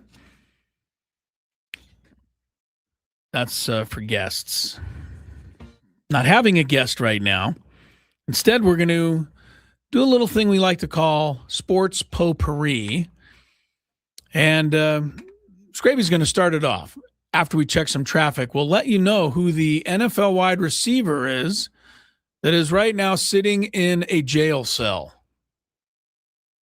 From the 855 Get Ross Traffic Center. Injured? Demand justice. Demand Jurowitz. 855GetRoss.com. The 5 southbound heavy from La Jolla past Petco Park to Chula Vista. There was a game, 645. A crash on the 15 southbound past the 52 with traffic backed up a few miles. I'm Tiffany Witz from San Diego Traffic. This traffic report is brought to you by Frozen Ropes Baseball and Softball Training Facilities. Register for Frozen Ropes Baseball Summer League with 8 games and 8 practices for ages 6 to 12 at SanDiegoFrozenRopes.com. That's SanDiegoFrozenRopes.com. All right. Before we tell you about the football player, we will in just 1 second. If you love Mediterranean food, try Spiro's for authentic Mediterranean cuisine in Coronado or La Jolla. For dining or takeout options, visit spiroscuisine.com. You know when you have a sneeze and you're about to sneeze and you can't stop? I've been doing this show over the years long enough to have definitely had that happen to me. Right in mid-sentence. Yeah. I think it's passing. There's a thing called the cough button. This is the off button there. Oh yeah, I know. No, I don't ever use it. Oh. And I don't think I have ever used it, to your dismay, because sometimes I'll just go and you're like, Chris, use the cough button. Yeah. And I don't do it. Yeah. So yeah. All right. I've worked with a few announcers over the years. I'm not going to name names that use the cough button almost after every 2 minutes. I have, always using the cough button. I've worked with a broadcaster, not going to name names, that turns off their mic every 5 seconds and then turns on their mic, even though you can still hear it in the other mic, because it's like, okay, Chris, everybody can still hear it. I heard that. Okay, you just tell who it is. It's Dave Marcus. It is Dave Marcus. You knew it. I knew it. We all knew it, so might as well just say it. All right, let's get into the Poor Dave. Dave's taking strays. He's not even here. The news of the day. Now, I bet you most of you got the wide receiver that's in jail. Think about it. Like, there's one wide receiver that if there was a wide receiver who's going to be jailed, this would be the guy. Seems to me. Man, you're really going heavy in the paint. Am I wrong?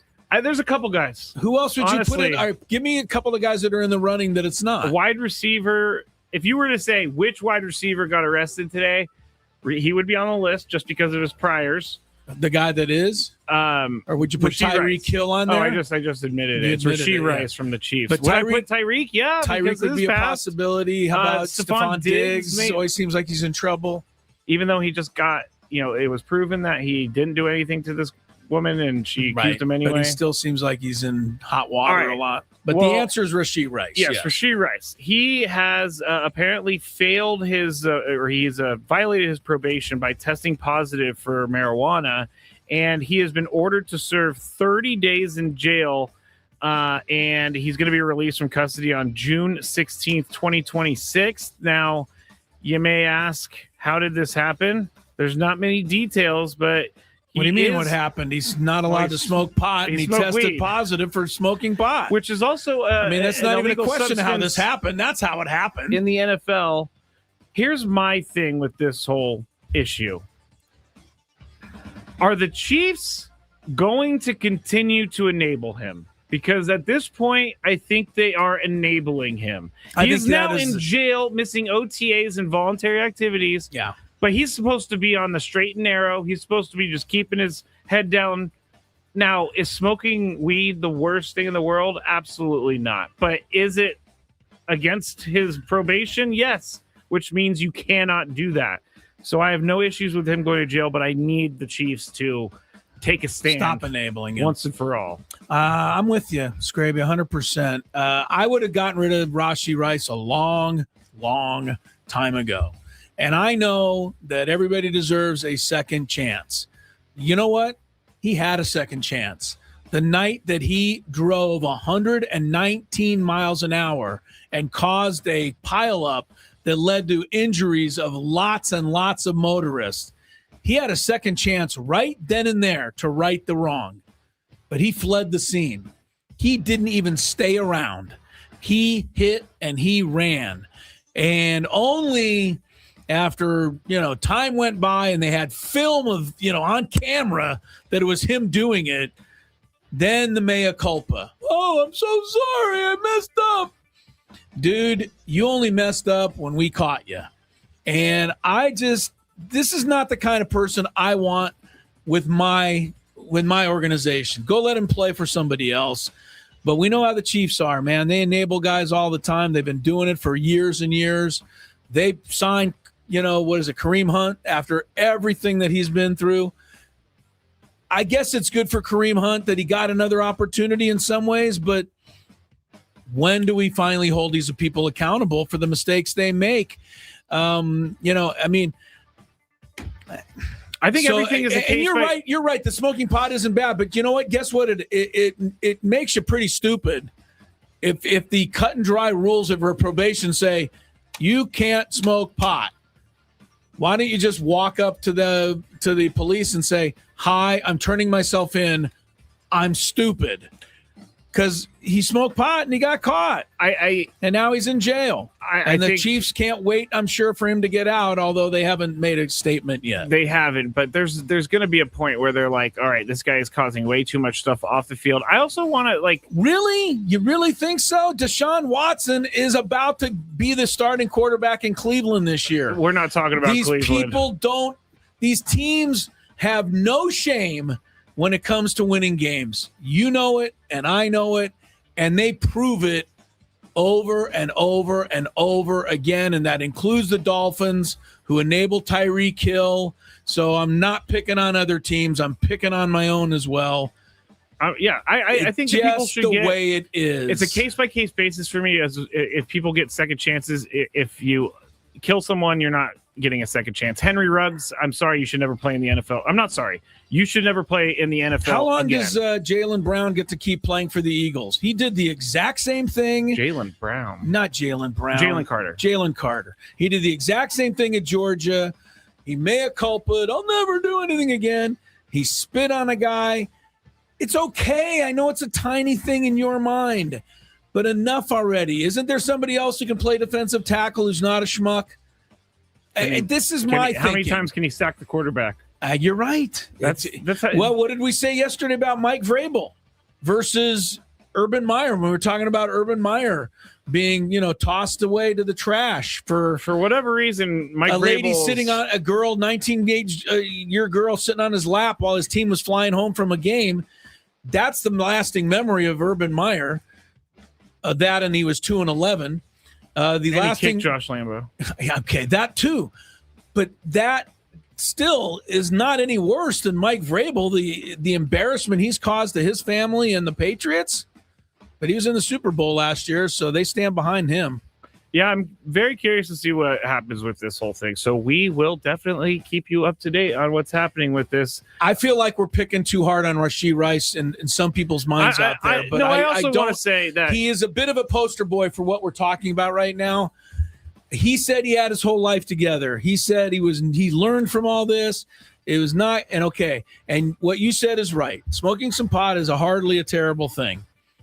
But you do get to a point where you say, well, how much problem is this guy going to be? And now he's in jail because of it. So. I will push back against the people. I know we're being hard on him, but he's in the news. I push back against those people because when you accept the job of being a professional athlete, you put yourself on a pedestal, and what you do will come back and hurt you. Well, you're going to be things. criticized. I know the old people throw stones thing, and I'm certainly far from perfect. So are you.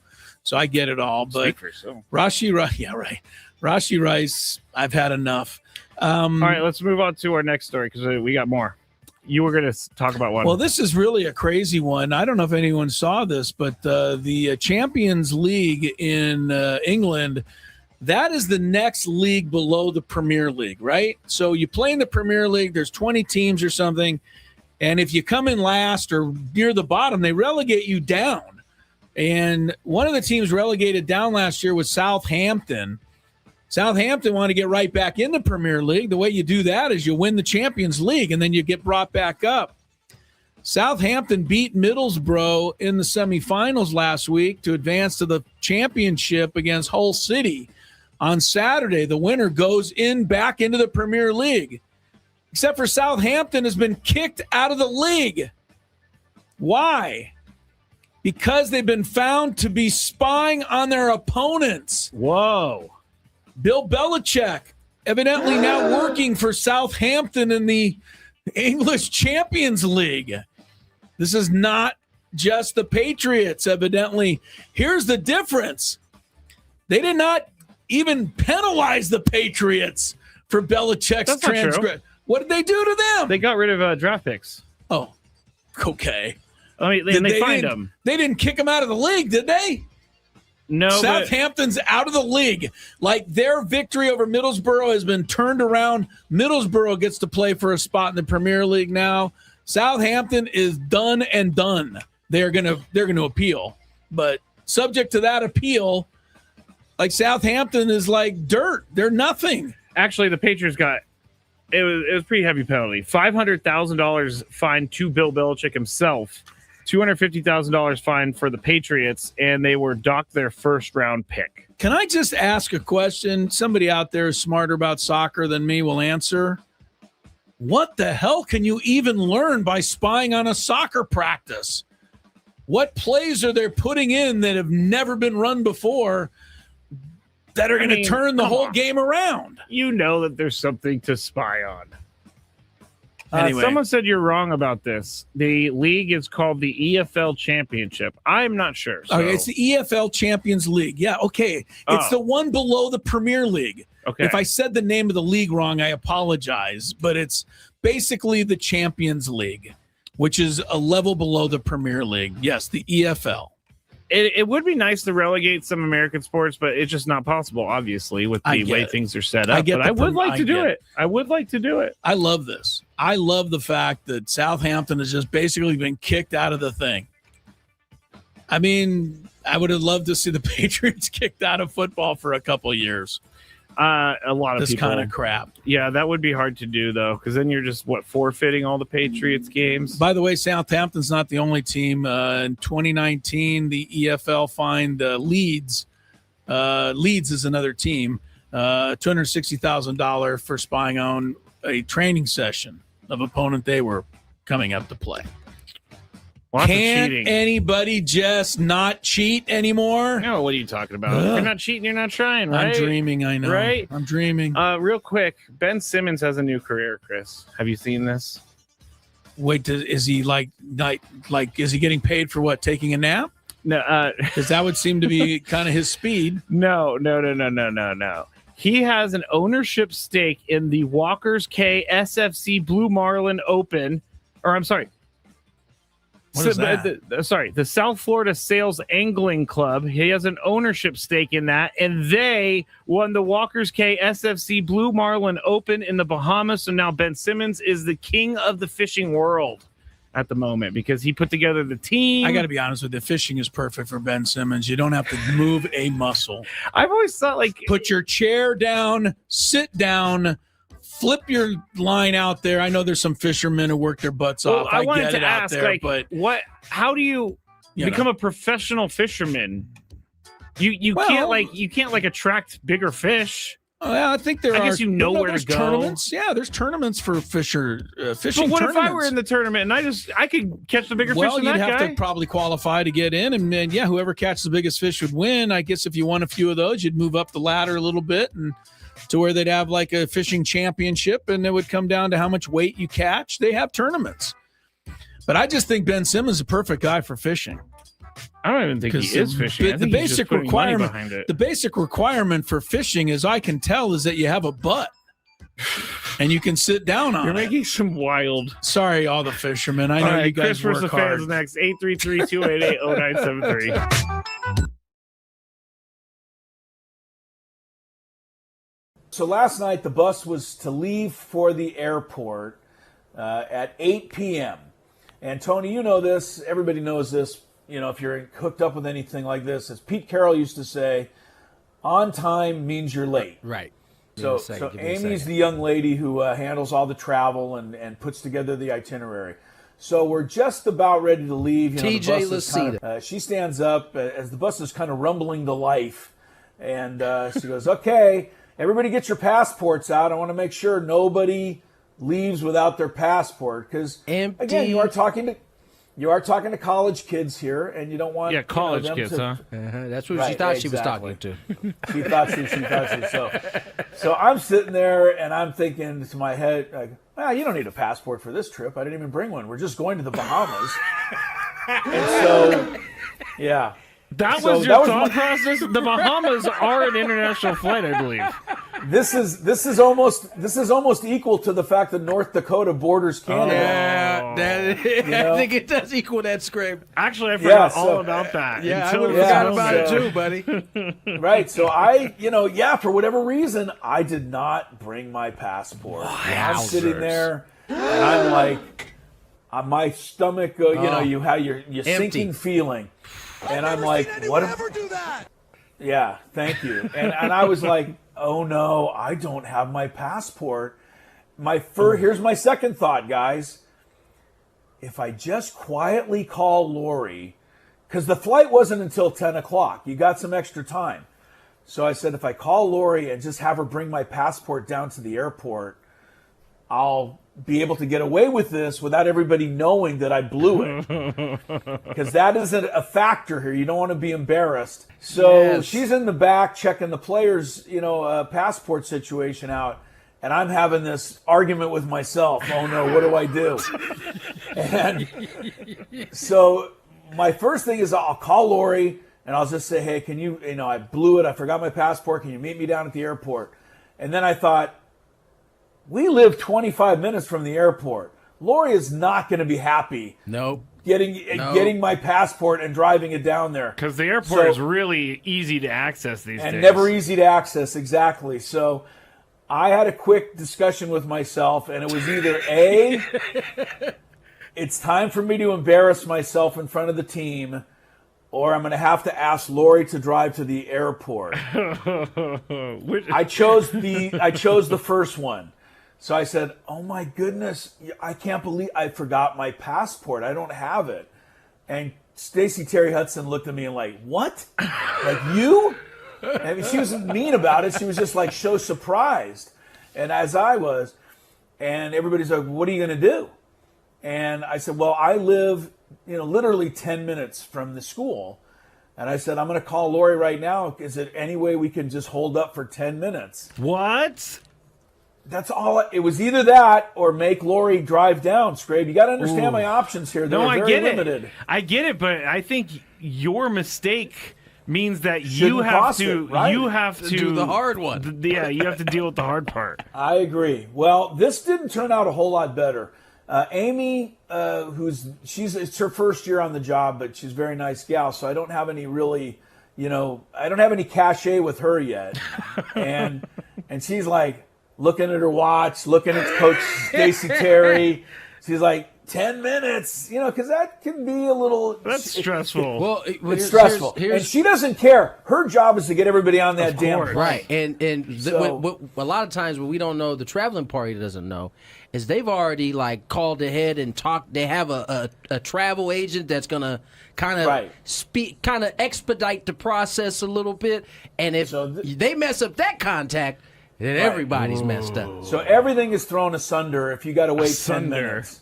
And but I'm on the phone with Lori, and Lori's like, well, I'm not going to the airport. There's no way. She's like, you tell them that I'll be there in 10 minutes. You tell them. And I will give Lori a lot of credit.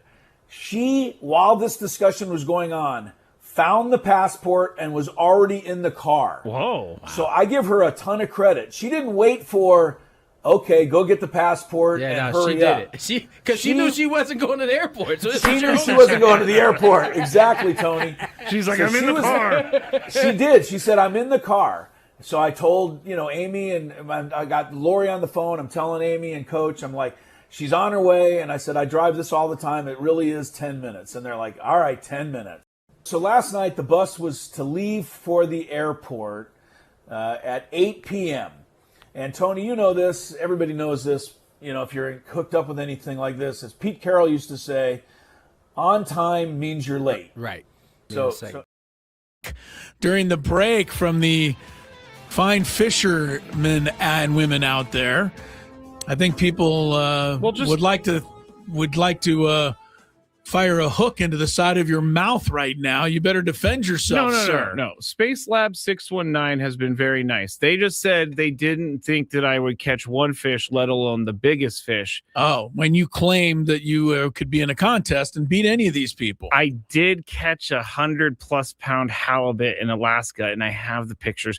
It was such a big fish, Chris, that random people were standing next to the fish taking a picture with it. All right. It took me 45 minutes to get this fish into the boat. 45 minutes. I'm proud of your stick-to-itiveness. Other than that, I do not fish. And as somebody who's caught a 100-pound fish, I think you now have every right to say that you can contend even with the best fishermen out there. See, that's the thing. I guess I just don't understand how professional fishermen are like, oh yeah, this next fish I'm going to catch, he's going to be huge. Well, there's something. Look, man, people who fish for a living and I have instincts. Look, let me tell you something. Pete Gray does the morning show here on the weekend. Let's Talk Hookup. Yep, he's a legend.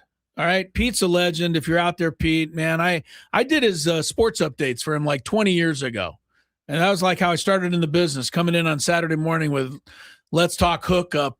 And Pete Gray doing a sports update. So I understand, man. These guys have great instincts. They know what they're doing. They know how to, for some reason, attract the fish and get the biggest ones. So I do think there's definitely something to it. The bottom line, though, for me, I don't know what it is. Because when I used to go, I've been on a couple of the half-day boats out here. You can pay a few bucks, go out for 7 hours, 3 or 4 hours. More than a few bucks, but yes. Right. All right. You pay. I said a few bucks. Right. You go out there for 3 or 4 hours. They give you some of the equipment. You bring your own stuff. My dad does this all the time. Right. Okay. And then I've been twice, I think, on those, and I don't think I've caught a fish either time. Like a fish, not one. And I do think it's probably because I'm just way too impatient. Like I fired the line in how there. long are you sitting with this line? It dangles. I'm like, that's it. So, but yeah, I do respect, people out there. And I was tongue in cheek making fun of Ben Simmons and the fact that he's now a fisherman owner. And because of his laziness, it just seems like it would be a good fit.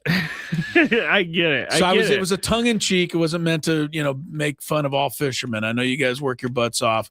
And there's a lot of fisher people, guys here. And girls, and gals. So, all right. Trying to find. Go ahead. I'm going to try to. You know what my least favorite thing about fishing is? Yes. I'll be honest with you. 100%. Touching the fish. That's up there. I don't like touching the fish. That's up there. And so along those same lines, it's touching the little salamander that you try to hook onto. Like the little minnow. Right. And then you touch and the eye comes off. Okay. Like I can't handle that. That is weird. I can't handle that. And it happens all the time. And then there's some people who just roughhouse handle the thing like, and they smush the thing. I'm like even though this minnow is not alive, I'm still being careful with it. You know what I mean? Like so I wasn't made to be a fisher. Have you ever heard of noodling? No. Is that a fisher? Yeah. Noodling. I don't know exactly, but it's people like in the South, they'll go into these mud like pits, I guess, with water, obviously. And there's a catfish in there and they go and they put their arm in the mud and they search around for the catfish, and then they find the catfish, and they pull the catfish out on their arm from the mud. So their arm is fully in the catfish. Oh. It is crazy. Noodling is crazy. Sounds like you're not using your noodle to do that exercise. Someone says you need to eat a tuna sandwich before you go out fishing. So you attract the fish. That would help, they say. If it would help, I would try it. All right, let's get to some Chris versus the fans. Hopefully there will be no fishing trivia today. No fishing trivia. Okay. If you had one shot, one opportunity to take down the human almanac himself, howdy do. Now is your time. Listen to me, this guy is dangerous. Now is your opportunity to win a prize. Well, I hope you know what you're in for. Chris versus the fans starts now on 97.3 The Fan. Still looking for this fish picture. I'm going back quite far in my Rolodex, but I will find it. I promise. You will be qualified if you win today a shot at the grand prize, a $500 gift card to Westgate, Las Vegas, the home of legendary Vegas fun. Now offering the breakaway from fees package, including a $75 daily dining credit, 2-day spa passes, daily cabaret tickets, complimentary valet parking, and $0 resort fees. Special rates starting at $89 a night. Book now at westgatelasvegas.com. Now, on the other side, the rules. You have to make it through 3 questions. Each question will get more difficult. If you get the question right, you move on. If you get it wrong and Chris gets it right, you are eliminated. But if Chris gets it wrong, then you move on to the next question or you win. If you're a first-time player, let us know before you get into it, and you will get that question for free today. All right, I'm going to have to look for the fish picture later. I'm down with that. You're down with that. Okay. Yeah. Let's go to our first contestant, Mackenzie. Hello, Mackenzie. Hello, how you doing? Pretty good. Good luck to you today, Mackenzie. You ready to play? Well, thank you. Yes, I'd like to let you know I'm a first-time player. First-time player. You know, you get bonus points for saying it that way. I don't know what that actually amounts to, but we appreciate it. Yes. So, all right, on to the second question. Yes, here we go. I have better second questions, I think, than I did yesterday. Yeah, so here we go. Let's do this. What Padre has hit the most home runs at home so far this season? Home runs here at Petco Park. Which Padre had the most home runs at Petco Park so far this year? I'm gonna have to say that I've heard a lot of holy sheets. I've heard that. I'm gonna go with Gavin Sheets. Okay, I mean it's a good guess, but he's hit most of them on the road, unfortunately. So he's hit more of them on the road then, huh? Yeah. Oh no.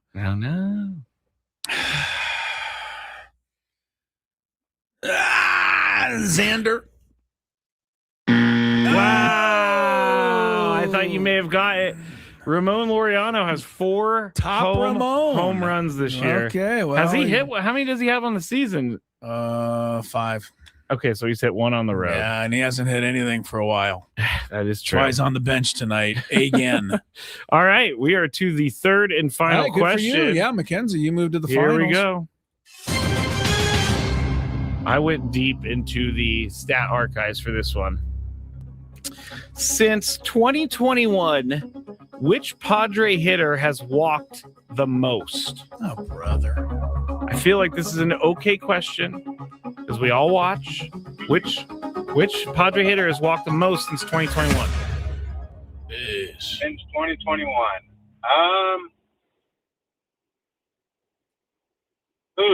I would have to say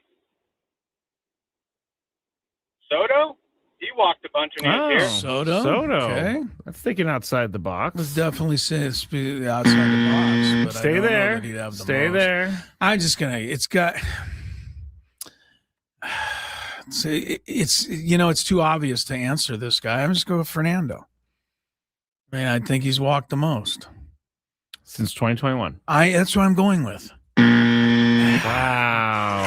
Nice Mackenzie, job, you ended up winning. Stay there. Your first game. Good for you. Who was Joseph got it on the chat. Jake Cronenworth. Really? 319 walks since 2021. Manny is number 2 at 299. You are you're going all out. You're going all out. I really didn't expect you to get that one because it doesn't seem like Jake Cronenworth has walked the most in the past 5 years. Well, I'd be honest with you right now. I didn't even think Jake Cronenworth's on the team. Where is Jake Cronenworth, by the way? How long does the 7-day concussion IL last? I'm not sure. It's been sure. At least a month. I'm not sure. The 7-day concussion, it's supposed to be 7 days. Well, I mean, I would think I would think that somebody somewhere would ask somebody, how's Jake doing, by the way? Right? Yeah. Like, is he okay? Oh, here's the. Do you know? I mean, I'm not trying to be critical. I'm just trying to say, why hasn't anybody said, hey, how's Jake Cronenworth? I mean, the guy was really hurting with concussions. Wouldn't there be some sort of update given? I mean, it's been a month. Here's a quick note that I just found. Apparently, Craig Stammen said that he was talking about how the NFL, they deal with concussions very seriously, and they're taking things very seriously with their infielder. I mean, I'm not going to doubt them. If he's got something going on with his head, then stay out as long as you need to. Okay, because that's more important. I don't disagree with you, but God, it's actually been 15 days, so it's been 2 weeks since he played. I mean, there's something you just didn't want him in the lineup to begin with. Okay, let's go back. Let's get this accurate. You're putting some words in my mouth. They're not all wrong. But Okay. Here's the deal. I felt like Jake Cronenworth, the way he was playing, it was time for him to go on an injured list somewhere. Yes, just so he yes, could yes. reset. Yes. We're not sending Jake to the minor leagues. Correct. Okay? It's Jake Cronenworth. He's going to have to be treated better than that. But I felt you put him on an injured list somewhere and, you let him figure it out. Because what's his batting average currently? 144. So you put him on the injured list. You say, hey, he's got a tweak somewhere. We'll see him in another 10 days. Well, about when I said that, they put him on the concussion list. Yeah. And my first thought was, okay, did he really have a concussion? And everybody said he did. He said he did. He said he had some issues and some, he was kind of going up one day, down the next day, wasn't sure, didn't want to say anything. Finally, he said something. And so we all say, okay, it's what he says. I'm not going to call him a liar. So he says he's having problems with that. Fine. So we put him on the 7-day IL. But we haven't heard his name mentioned since then. Like, it's been 2 weeks and no one has said, until what you just told me right now, that we're taking it very seriously and we're being very careful with this. A lot of people, concussions are tricky. I get it. But a lot of people have a concussion, and for whatever reason, 2 or 3 days later, they're right back in there and everything seems fine. So if this is truly a concussion that has lingered now for 3 weeks, because he's been out for 2 weeks, and remember, he got hit actually a week before he went out. Mm-hmm. So if this concussion has been lingering for 3 weeks, then color me officially concerned about the well-being of Jake Cronenworth. This is a pretty serious deal. And nobody's talking about it like that. Everybody's just saying, well, we'll be back when he's back. I'm hoping that they're just not ready to bring him back because he hasn't found his swing yet and he doesn't feel comfortable coming back. And when he is, hopefully he'll come back. But the other possibility is that he's really hurting with this concussion. But if he is, Skraby, is it time not to be just a tad concerned? Well, I think that 3 weeks is a long time. I think that you're saying that they're not talking about him at all, but like they have asked about him in small questions, like how's Jake doing? They say I read the Jake's paper every day, and I mean, I'm not but saying that doesn't mean that just a minute. I'm not saying Kevin Acey's the sole authority, but it just seems like there would be some sort of Jake update somewhere.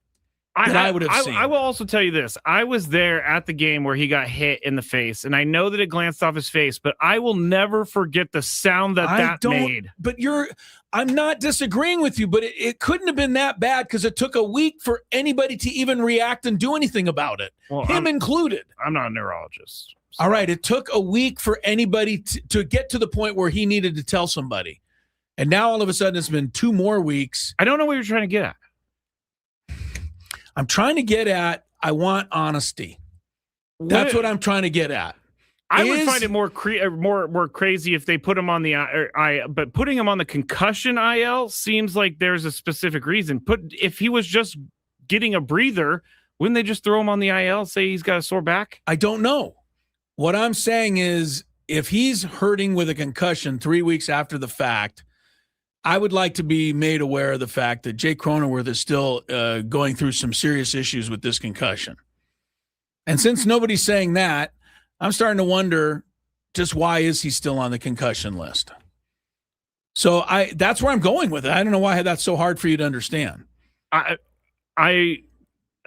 I'm trying to phrase this correctly, but I do not believe they would lie about Jake Cronenworth's concussion or fib or put him on the IL and say he has a concussion. I don't believe that. It's not okay, but you don't have a problem not believing that the Dodgers Glasnow's back hurts, do you? I've always been on that side. I was the guy who said, "Oh, my back." That's what he yelled during the game. Okay, so I know that things happen like this, but I don't think a specific concussion IL is the way teams go. Perfect. And if that is the case, if Jake Cronenworth is still having concussion symptoms after 3 weeks since getting hit by that pitch, I am pretty concerned about Jake, the person, at this point.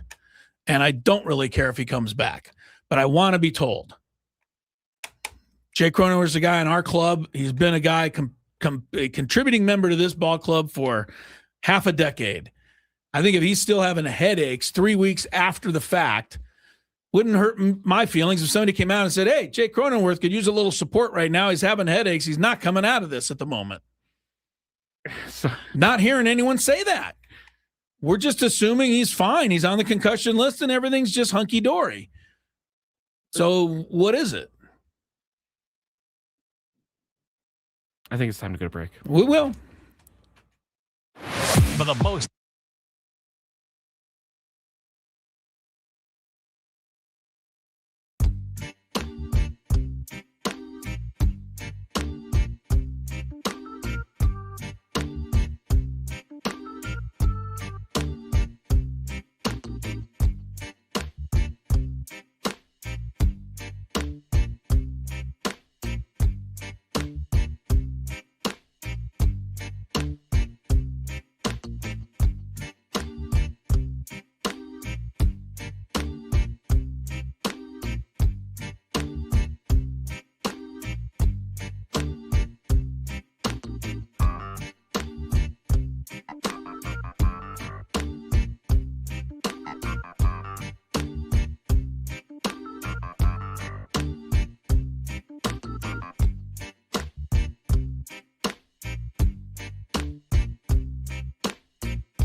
So buzzing in the NBA about that game last night. Great double overtime thriller.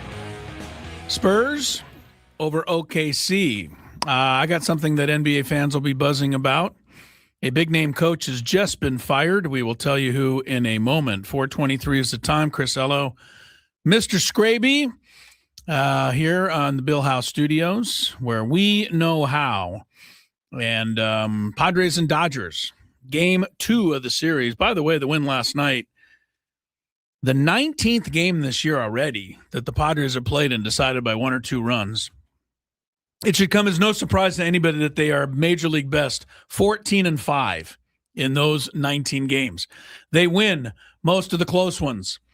And you got a good bullpen, you tend to do that. Yes. So they got it done last night. We'll see about game 2 tonight.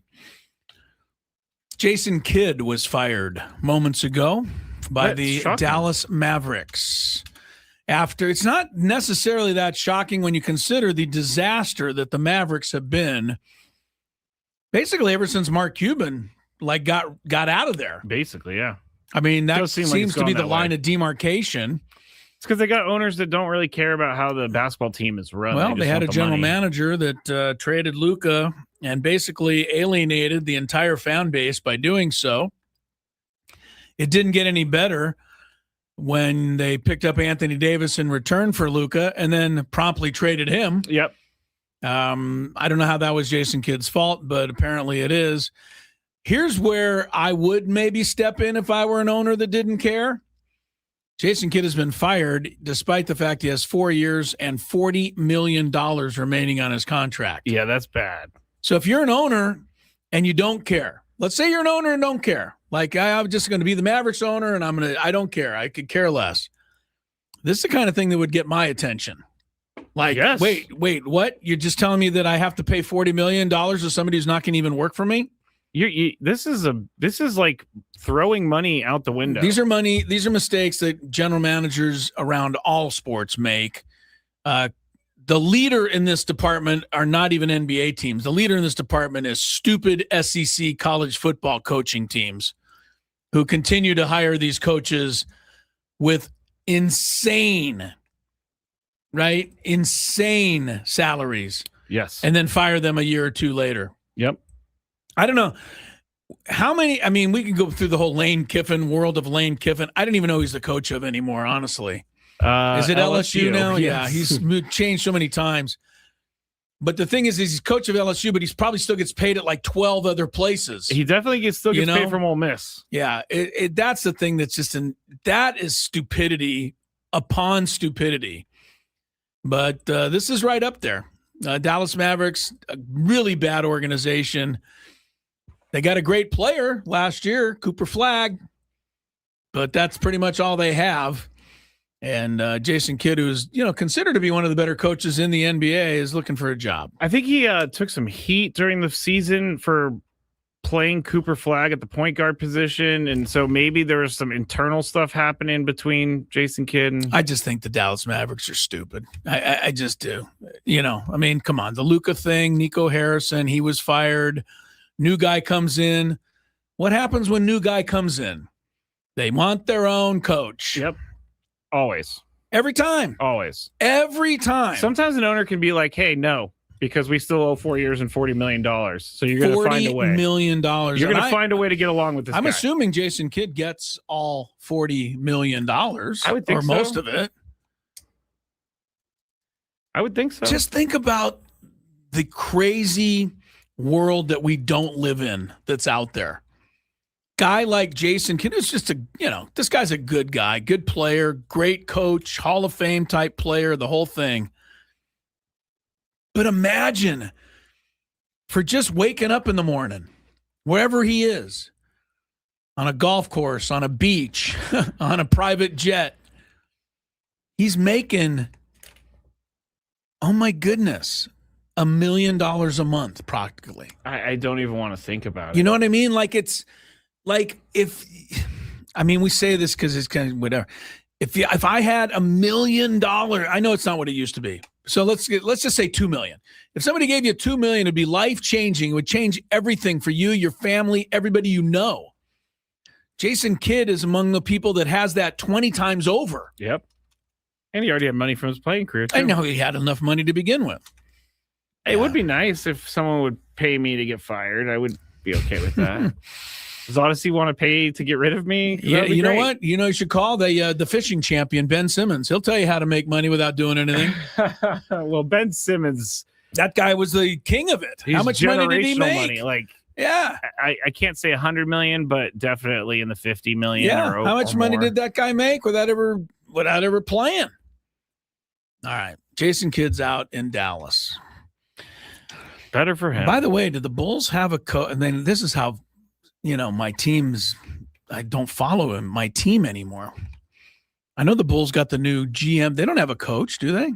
I don't know. I know. I'm asking you. I should know myself. I don't think so because we would have talked about it and we haven't. Well, so how about bringing in Jason Kidd? You could do a whole lot worse if you're the Bulls trying to get yourself out of the doldrums. If I'm Jason Kidd.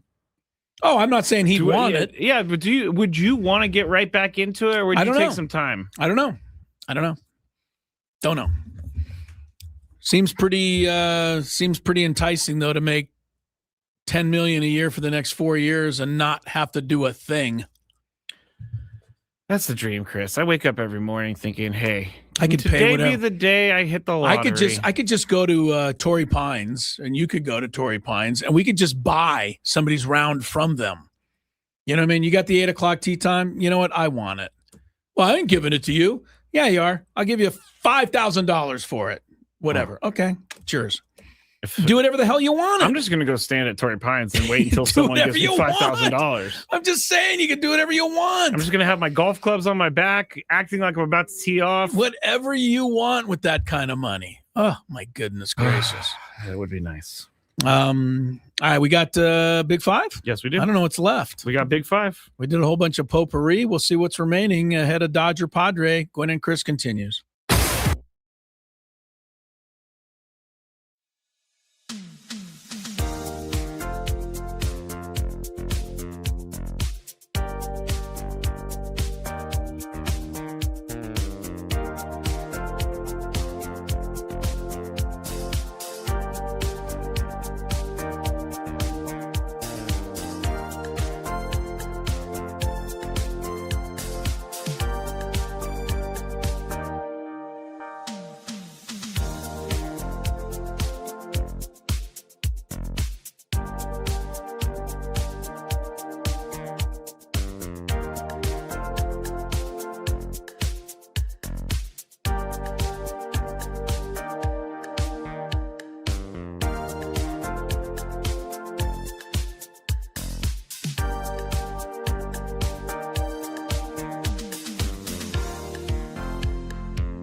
All right, 4:35. Welcome back.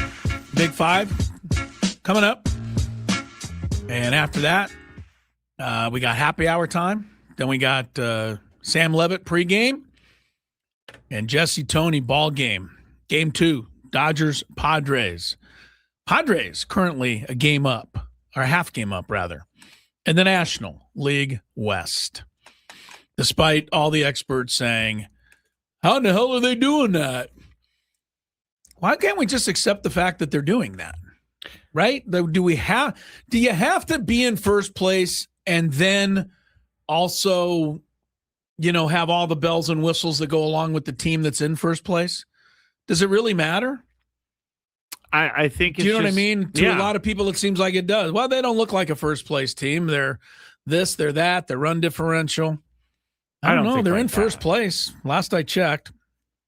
See what happens. They also have top 3 wins in baseball, top 3 or 4 number of wins. I don't know. The Braves won today over the Marlins. I think the Braves are number 1 for 8-4 was the final there. Let me see. They've won 29. So the Braves one more, and the Yankees have 29 in the race. So they're one of 4 teams to have 29 or more wins. Got it. What are the Rays doing there? There's another surprise that everybody said can't do it. Is it a surprise, though? They seem like they do this all the time, but they've had some years off. Well, I'll tell you what a surprise it is. The Rays were over like 100,000 to 1 to win the World Series. Now they're like 8 to 1. Yeah. So, yes, they were supposed to not have any chance this year. 100,000 might be a little high, but you know what I'm saying? Like nobody was talking about the Rays going anywhere. No, they're 31-15. Yeah, they keep winning too. So, after a while, it stops being an accident that the Rays are always good. Right? Like I've always felt like, how do they do this enough? No, they're just kind of going to be good. Yeah. So get over it or get used to it. Whatever they do, like it doesn't work for every single baseball team, but it works for them. Yes, it does. All right, let's check some traffic and then hit to the Big Five, please. From the 855 Get Ross Traffic Center. Injured? Demand justice. Demand Jurowitz. 855GetRoss.com. Right through San Diego, extra tough with traffic on the 163 heavy getting onto the 805 and the 5 South tough past Petco and stretches all the way to Chula Vista. With San Diego traffic, I'm Tiffany Wickstrom. This game day traffic report is brought to you by Crystal Geyser Alpine Spring Water. What makes Crystal Geyser Alpine Spring Water different? We always bottle our Alpine Spring Water less than 1.5 miles from the spring source, and all our bottles are made with 50% recycled plastic from our own recycling plants. Crystal Geyser, bottled at the spring source. It's that time of the show when we check on the latest in sports. Only the most important topics and questions are brought to light. Stop what you're doing and listen. These news stories will astound and amaze you. The one, the only. Oh my God, who the hell cares? The Big Five starts now on 97.3 The Fan. Chris and I broadcasting live from the Bill House studios. We know how. Before we get to the Big Five, I want to tell you, I meant to bring this up. I'm going to save it for the happy hour because I think it's a happy hour item. Okay. One of the golfers on the course that I played today, I already told you I was terrible. This had nothing to do with me being terrible. Well, a little bit it did in a roundabout way. But one of the golfers on the course, not in my group, did something that I'm still stunned by. And when they did it, they didn't even blink an eye. It was like normal behavior, except it wasn't. So I'm going to tell you what that was and then get your thoughts on this. Interesting. I think you might have lost my marbles. Yes. I really think you might have. The only reason I didn't is because I was so mad at how I was playing that I didn't really react. But the more I've thought about this, I'm like, can't believe this guy did that. So I'll tell you about it. It could be any one of a million I know. things. I'll tell you about it in the happy hour. Number 5. Remind me to tell you because we tend to do that and then forget. Yeah, I know. Let me put it on my dry I race know, board. put it on the Here we race go. board. Chris Story is going on the board, and then we'll talk about number 5 because it's going to be about ABS. And now that we've seen ABS for nearly 50 games now, we're seeing some trends and tendencies for teams and specific players. For the Padres, only 3 fielders have challenged this season: Campusano, Fermin, and Duran. Campy has a 64% correct rate.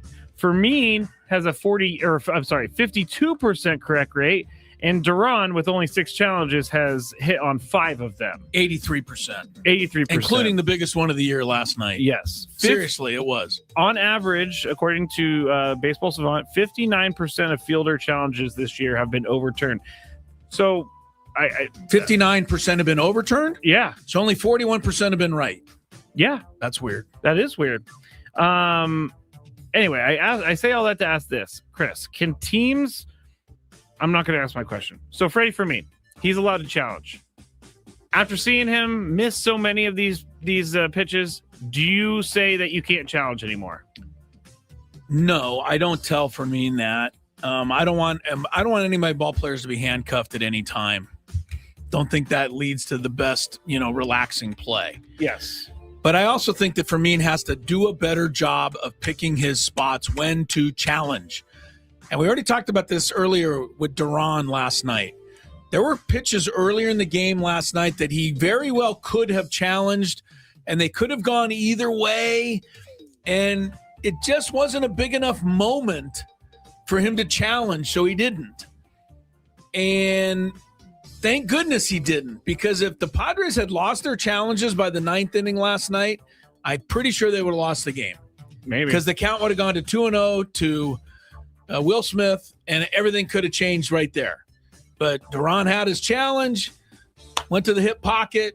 Man, he hit a big one there, and it changed the momentum of everything. And if you don't believe me, ask Dave Roberts. He basically said that after the game. He did. So the thing that bothers me with Fermin is that he'll challenge an 0-0 pitch in the top of the 2nd inning with nobody on base. Even if you're right, you've gained very little. Yeah. But if you're wrong, you've cost your team big time. So that is where Fermin has got to start figuring out. Not because 52%, you said his rate's not that bad, but it's when he challenges that bothers me. And I also have to talk to most of my hitters, not just the Padre hitters, but others on other teams. Stop being selfish. Unless the pitch is way out of the zone, you can't challenge as a hitter just because the ump rings you up. Kyle Tucker did that last night. Got rung up, challenged. It wasn't even close. Yeah. Like he was out from here to there. It was a desperation that's challenge. wasting a big challenge on the Dodgers side. You have to do a better job because these things are important to carry with you in the 8th and 9th innings. And people say, well, that's what they're there for. Yeah, but if you blow them early, it can be a disadvantage. It can. So, interesting that the Padres have not had one pitcher challenge once this year, which means it's a team rule. You're not allowed to challenge if you're a pitcher. It's catcher only. Yeah, maybe so. But the pitchers also have the worst look. So you don't see very many pitchers around baseball challenge at all. No. It's very, very small percentage. Matthew Boyd that one time. And they saw that win. Yeah. My answer is similar to yours. You can't say no, don't do it. But Freddie Fermin has not been right on the balls at the top. And maybe he just tells himself, I'm not challenging balls at the top. He's got to be careful because 52% is an okay rate, but it's not worth it. It's below average? Well, you said no. You said the average rate of success was 41%. You said 59% of the time the umps are right. That didn't sound right, but that's what you said. Let me go back and get the exact thing just so we're talking I'm about just saying, I think Fermin's percentage is okay, but there's no reason to challenge a 0-0 pitch with nobody on base in the 2nd inning. It's not even smart, even if you're right. 59% of fielders have overturns. Okay, so the 59% is the is the you call for the challenge, you win. Yes. Okay. So 59%. So 52% is below that. Below that. Overall, between hitters and fielders, 54%. Pretty even. Yeah, the umps are good. So, we could have told you that before, though. Yeah, so, Freddie, if you see one at the top of the zone, just let it go. It doesn't matter. Unless it's the bottom of the ninth and you need something. No, if it can be the bottom of the fourth with the bases loaded and 2 out and you get the last out, that's a big deal. But it's not a big deal in the fourth inning with nobody on base and a 1-1 count. It just isn't. You're right. That's the difference. 4. That is the difference. MLB.com released an all-MLB team through the first month and a half of the season, and the only Padre on this list was Mason Miller, but the DH kind of is a good debate. They chose Yordan Alvarez over Kyle Schwarber for first-team all-MLB DH. Alvarez obviously got off to a scorching start. He posted a 1.199 OPS with 12 homers in April, and Schwarber has been making May a pretty great month. He has hit 9 homers in his last 10 games, and he's tied the Phillies record for fastest 20 homers in a season. So I'm up first. Who is your first teamer so far? Well, Alvarez isn't on your fantasy team. So He's not, but here's what I'm going to say. Yordan Alvarez is hitting for average as well as hitting for power. And Kyle Schwarber, he's either going to hit for power or he's going to strike out or ground out or fly out. So I would have to say Yordan Alvarez has been better this year at the DH spot, even though Kyle Schwarber's hit 20 home runs. I mean, he's hitting 3-something Yordan Alvarez right now. 316 for Alvarez, 230 for Kyle Schwarber. There you go. So I pick Alvarez. Guess what? I'm selling tickets. I'll take Schwarb. You can have Alvarez. You're going to sell tickets because people I'll want be to honest see with it. you. I don't think anybody goes to a ball game to see Yordan Alvarez hit. But a lot of people go to a game to watch Schwarber. I just think Schwarber's a draw. He's much more fun for me to watch. Yeah. So, but you're right. If you're just going to look at numbers, fine. But I'm going to look at intangibles. And the fact is the Phillies are 116-20 and the Astros are in last place. So give me Schwarb. That is true. The Astros are bad this year. They've been bad. Number 3. Did you see the newest Netflix fight that they had over the weekend? I did. Who didn't? It was only lasted 11 seconds. Well, if you missed it, you blinked or something. But yeah, it was Gina Carano versus Ronda Rousey, and so Gina Carano hadn't fought in 17 years, but as Chris said, she tapped out in 11 seconds. She remembered how to tap out. I'm sorry, 17 seconds. So you shorted her by 6 seconds. Yeah, but she knew how to tap out. She didn't forget that. Well, here's what she said, quote, today. My heart is heavy. I wanted to throw battle win, but I kicked when I should have moved and was down and done. If I hadn't tapped, she would have broken my arm as it had begun to crackle. It's what her quote was. All right, so here's the question. Netflix fights do get a lot of talk and publicity, but the fights themselves aren't great. You have Jake Paul against Mike Tyson. You got fights like that. So what is the better path forward for Netflix when it comes to the fight game? These novelty fights or actual fights? Probably continuing the novelty fights, but if they're going to be novelty, and they kind of are, just talk to these people. Say, look, give me a show at least for 2-3 rounds and go do what you got to do. I mean, I know that sounds stupid, but no, they're paying for the entertainment. You know, Ronda Rousey, and I mean, I'll be honest with you. Rousey made $2 million from what I'm told. Carano made $1 million. For $1 million, it wouldn't take much to convince me to tap out in 17 seconds. That's pretty light work. I mean, arm bars are tough. I didn't say it's not. I'm saying to allow yourself to get in a position where they can put you in the arm bar. These guys know enough of what they're doing. So I almost don't think it's on, I don't believe it's on the up and up, a lot of it. And that's my problem with, some of the fight game anyway. $1 million to tap out in 17 seconds. I'll break my arm. That just seems too easy. I won't, but it just seems too easy. Gina Carano had no business being in there.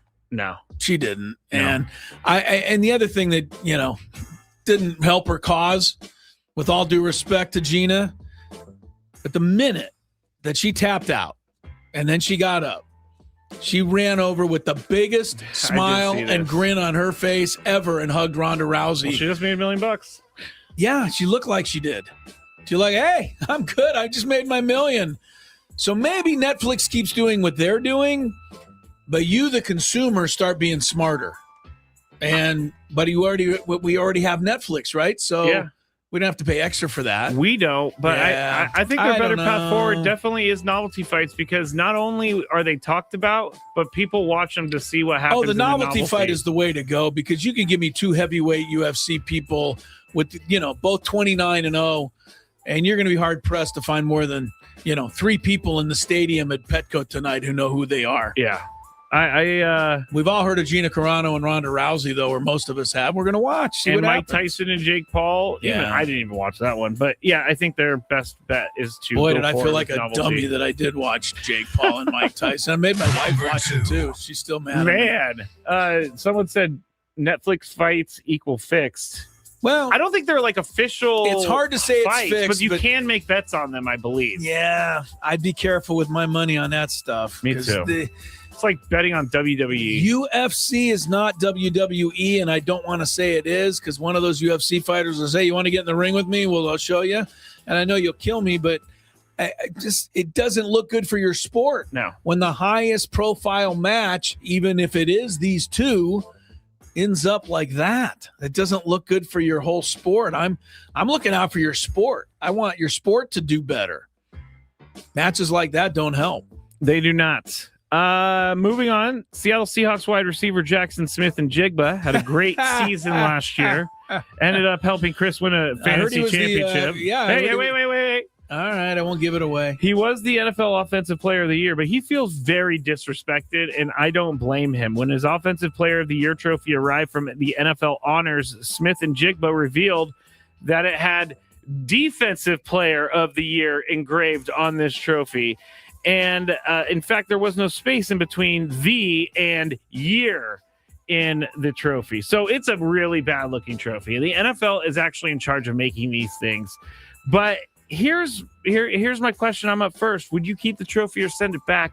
Personally, I like things like this. I would keep it. I would keep it, but I would ask for another one, because I would ask for one that's actually real, and then I would have the novelty one, because there's only one of those in the entire world. Well, there's only one of the right one in the entire world, too. I guess you're right, but this is a mistake. How many did they send out with his name and saying Offensive Player of the Year? On Pawn Stars, they always say the best thing to pawn is something that's a mistake, because I know what you mean. Because there's not many mistakes out there. So anyway, I would keep it and ask for a new one. What would you do, Chris? I read this story, and I got a laugh out of it. I'm surprised Jackson Smith and Jigba didn't get a laugh out of it. He was a little too serious about it. Well, he seemed pretty upset about it, but apparently it went back to the fact that at the NFL Honors, the award he was given that night, the comedian who was introducing him mispronounced his name all night long. And Smith and Jigba said, "You know what? I'm kind of a player that's done some things. Maybe some people ought to know how to pronounce my name, especially at the NFL Honors." So I think he was a little bit, Stop taking yourself so seriously. I don't know. I'm going to stick up for him. I don't know that he's taking himself too seriously. He's just saying, come on. My name's Jackson Smith and Jigba. You can get that right. It's not that hard. And I think that, combined with the fact that you're Offensive Player of the Year and somebody didn't even think enough to look over the trophy twice and see the mistake. 2 massive mistakes. Right. So I kind of get him, but I wouldn't have reacted as vehemently as he did. But I see why he's a little You know what flummoxed. happened? I know I'm not as famous as him or as good at football as him, but when SI called me Mar Skraby instead of Matt Skraby, you know what I did? I ran with it. When was that? This was like a year ago. SI quoted me in something, and it said Mar Skraby, and people still call me Mar, and I go with it. It's fine. It was a mistake. Yeah. It's also not an NFL Honors trophy that I'm getting. I'm getting a Sports I think the Illustrated combination of the article. two things bothered him, and I think he was just trying to point He said that out. he didn't even want one anymore. Yeah, that seems a little much. Just send it back, and the guy apologized and get another one. Come on, JSN. You know what? I'll send you my fantasy trophy. There you How's go. that? You help me win that. I'll give you mine. Oh, wait a minute. We don't We'll get a preview the trophy. game tonight? We don't get a trophy. Sports like a local. Padres.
Pajes reaches for it, grounds it to third base. Machado's got it. He's just going to tag Paul out, and the ball game is over. What a night at Petco. Michael King, 7 shutout innings. Adam and Miller close the door, and the Andujar homer. Second batter in the bottom of the first holds up as the Padres shut out the Dodgers 1-0. Sorry. There you go. And the last time that happened, according to Jesse Agler himself, that the Padres scored in the first inning and won 1-0. Some guy by the name of Tony Gwynn, not Junior, but Tony Gwynn, hit the home run in a Padre victory over the Montreal Expos 1-0 way back in 1997. So we hadn't seen a game like that in a while, Skrabe. I didn't expect it. 30 years ago. Yeah. It was also the first time the Padres had beaten the Dodgers by a 1-0 score since 2008, which is 18 years ago. I would not expect the same tonight. Don't have quite the same quality of pitchers, but a couple of guys that are more than capable, as Emmett Sheehan, the young right-hander for the Dodgers, and Griffin Canning looking to bounce back for the Friars. And game 2 of the series, Fernando will lead things off, and he's at second base tonight. Again, Castellanos is back in there in right field. Ty France gets a ball game tonight, and with that, Gavin Sheets moves to left field, and Ramon Laureano gets a spot on the bench. This evening, Freddie Fermin will be catching. He has been in a huge slump. I don't know how much lower his average can go. It can go lower. Of course. You can go for 4. Guess what? It goes lower. Dodger side, Shohei Ohtani, Betts, Freeman, Tucker, Smith, Muncy, Pajes, Hernandez, Kim. That's the exact same lineup they had that produced not a single run last night. All right, we're into the happy hour, and we're glad you're with us here on 97.3 The Fan. Happy hour brought to you by GL Pools, the company trusted by thousands of San Diegans to keep their pools sparkling, swim ready, and expertly maintained. Call GL Pools now and say radio. Get yourself a free month of service. We are at the Bill House Studios, where we know how. Are we going to hear from Mr. Stammen or not yet? Not yet. He did his scrum, but I have not seen any. We haven't heard clips what he passed said along yet. All right. What we're going to do then, while we wait on what Craig may have said, is I'm going to give you that story that happened to me on the golf today. And I know you're out there going, oh, you're going to hear a golf story and about you hit a great shot and this happened and that. No, I'm not going to tell you any stories about how I hit a great shot today because I didn't hit any great shots. And by the way, I was thinking of this as I was driving back after golf today, Skraby, that when's the last time you heard somebody tell you after their round that they were just horrible and didn't hit a single good shot the whole day? All the time. Yeah? Yeah. Okay. Yeah, I do. All right, fair enough. Because I think most people kind of tend to give it the old, how'd you do today? Yeah, you said the birdie I got on the 12th was incredible. No. But how'd the other, 17 holes go? You don't hear a lot of that sometimes. I'm more of a when someone asks me, I go, I could have played better. If I couldn't play better than this, then I really should give up the game. But that's not what I want to tell everybody about. So I'm on, I don't know what hole it was, the 10th or the 11th. And by this time, that's how bad I was playing, Scrape. I was already kind of down in the dumps. And of course, you can't do that, but it's human nature. You haven't, been hitting the ball well or like you're capable or you think you're capable of. And as it was all day long, I had maybe a sand wedge into the green. And I say sand wedge because I use that as my pitching wedge. Where did you play? Balboa, which is a tough course. Balboa 18? Balboa 18. Oh, yes, it is. It is a tough course, so I'm going to give myself that. Give myself long that. And narrow. It's not an easy golf course. Not easy, but this was an easy shot and one that I had, certain times throughout the day. Something from like 70 yards in where I just kind of get I use a sand wedge for my short game, just feel more comfortable with it normally. But today I didn't, and I, of course, didn't get under the ball. Hit a line drive that bounced on the green, bounced behind the green, kept on bouncing, and ended up in a sand trap that was I'm not kidding you, Skraby, was adjacent to the other hole. I can totally imagine this. Okay. So why did you not use your sand wedge? No, I did use I used my sand wedge, but this shot, you sculled it. I sculled it. I hit it too hard. Sculling it means that you hit it way. I didn't get under the ball, right? Yeah. And I just hit a line drive and it went right through and it bounced into the sand trap behind the green. All right, so I'm like, well, that's typical, right? I'd be like, oh God, instead of putting probably for par, which I felt I would be, I was now chipping from the sand just to try to get back on the green. So I walk back to find my ball, but I know it's in the sand, but I'm taking my time and I'm just kind of, and I can totally imagine this too. Here's what happens. I turn around because there's a ball in the sand trap next to the green. And I thought maybe I saw it wrong and maybe that's my ball. Okay. So I started to walk a little to that one and asked one of our playing partners, John, I said, is that yours? He goes, yeah, that's me. I go, okay. So then I'm like, oh, well, I was right. It's in this one way back here. So I start walking back to it. And as I'm coming up to the ball, a guy on the green on that hole walks over casually, says, hey, your ball's right here, picks it up out of the sand and flips it to me.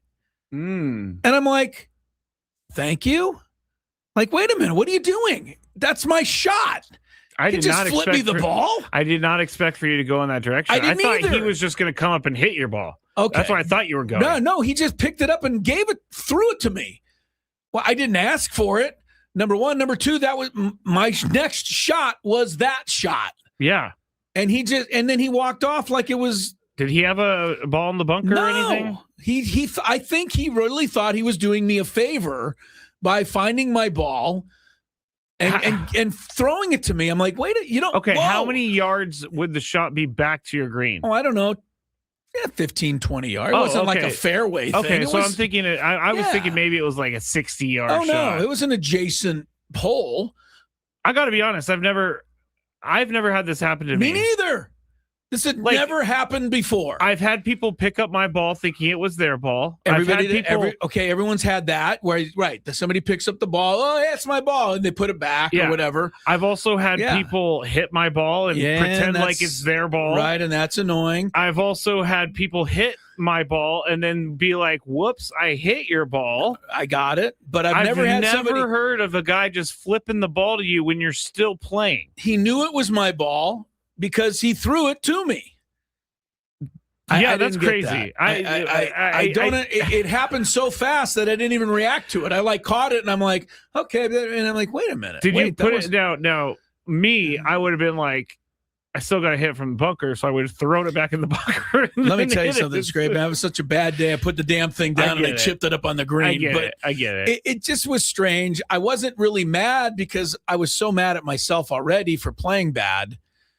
But this is something that let's just say I was in the middle of a great round. Oh, yeah. Right. And I was having like a 3-under thing. And I'm like, okay, I'm on the 12th hole, but I hit a bad shot. I need to get out of this. Then I would have been like, what are you doing? You can't do that. Well, I think in that case, you just put it back in the bunker and you just go on with your day. But Rico is saying that this is very annoying and it's a WTF moment. I honestly I would have never thought you were going to say that. Like, just nonchalantly threw you the ball. He reached down. Did anybody else comment on this in your group? At first, he was kind of pointing at it, like, to make sure I knew it was my, and I'm going, thanks. I'm going to go hit it now. And then he reached down, picked it up, and threw it to me. I guess maybe he misunderstood. He thought you wanted the ball. Yeah, well, I don't know. This is insane. What did you say to the guy? I didn't say a word. I did not say a word. I told everybody in my group, and they were like, like you're saying. They're like, wow, that's weird. I have never just picked up someone's ball. Like, if I even see a random ball, I walk around, I just leave it there because it's got to be someone's. Do you know that even though these are my guys that I play with, and you're my guy when I play with you, and you would never do it. No. But my guys, every now and again, my guys will pick up the ball to look at it and then place it back down and go, not mine. That's yours, Chris. You know what I mean? Like, because they don't know it. Like, I do know what you mean, but that's also like, my ball is over there. How did you think it was here? No. But both balls are pretty close, right? Okay. We chip up. You don't see exactly where it ended up. Yeah. He chips up. You don't see exactly where it ends up. You walk up on the green. But here's me. I look at the ball. Yeah, I kind of like. But I won't touch your ball. Yeah, if I need to get closer to the ground, I'll do that. Exactly. I'll go, oh, this is yours. But I will have these guys every now and again actually pick the ball up, look at it, and go, oh, that's not mine. Let me tell everybody listening. Don't pick up the ball. Yeah, let me tell everybody listening. Never pick up the ball that's not yours. Never. Right. I mean, if you find it in a bush, fine. That's fine. Bush is fair game. But a ball in a bunker or a green or the rough and you got people around, do not pick up the ball. Yeah, just be like, hey, I see a ball over here. Maybe it's yours.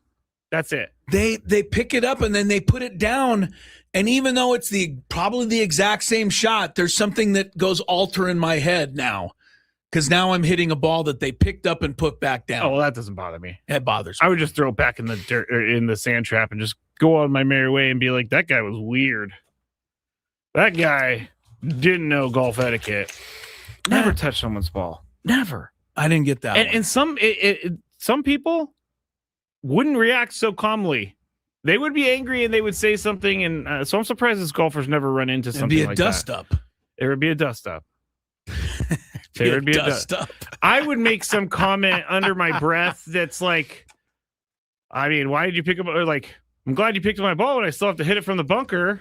Like something like that, and then I would throw it in there and I would hit it. I think this is an exact, and this is the explanation. You ask how bad I played today. That's how bad I played that I didn't even react to this guy doing that. That's crazy. Rod said some dude freaked out at a work golf tournament because another dude, quote, crossed the path of the ball. Absolutely. I won't freak out, but it does bother me. Bad manners, man. You never walk in front of a ball, or you never walk between the ball and the hole. No, you got to walk all the way around on the green. Or you have to ask, hey, is it okay? And then you step over, but only if you really ask. But normally you don't even do that. Walk all the way around. Yeah, that's a big one right there. It is. And say if you get mad about there that, are people that'll go to Fifth City with you on that one because they feel like you're flattening down the green where they're putting, or you're putting you're poking holes in the green.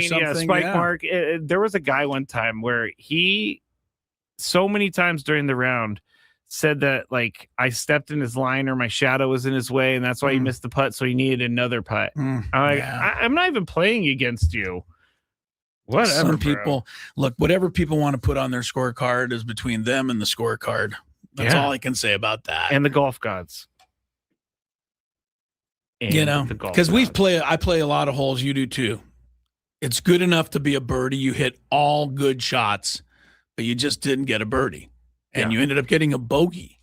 You have to take the bogey. You have to take even the though bogey. it sucks. Yes, you do. We're Gwynn and Chris coming up when we return after traffic. Hopefully. Well, we hope we'll hear from Craig Stammen, but even if we do or don't, I got a rundown. You're not going to maybe like this out there. Ranking the 10 most disappointing players in baseball so far this year. How many of the Padres are on this list? I haven't looked at the list yet. So I'm going to reveal it to myself as I reveal it to everybody else. Okay. But I have a feeling Fernando's almost got to be on here somewhere, doesn't he? It has to be. We'll find out when Gwynn and Chris resumes after traffic. It's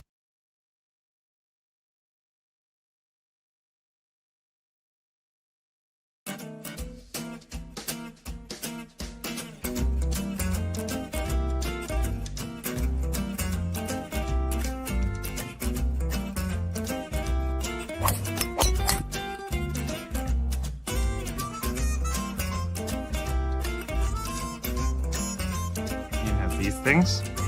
It even tells you, hey, there's a canyon over here. Don't hit it here. Skraby from about 45 feet. His caddy tells him to play it a little to the right. He's been playing well so far today. Fourth hole. Nice smooth delivery. Hit it too hard.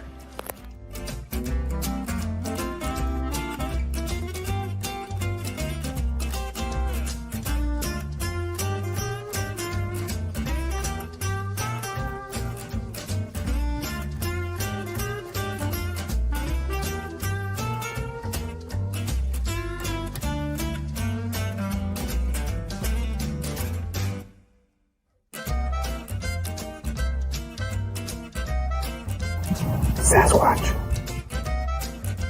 So Chris says that he can't play golf, but this is the second birdie putt he's made for us. This time it was like 20 feet. Thank you very much, Greg. But once again, you're hitting some very nice shots as well. I'm not used to complimentary to you, but can't help but be complimentary. Your shot making today. With my what? Your shot making. You hit some.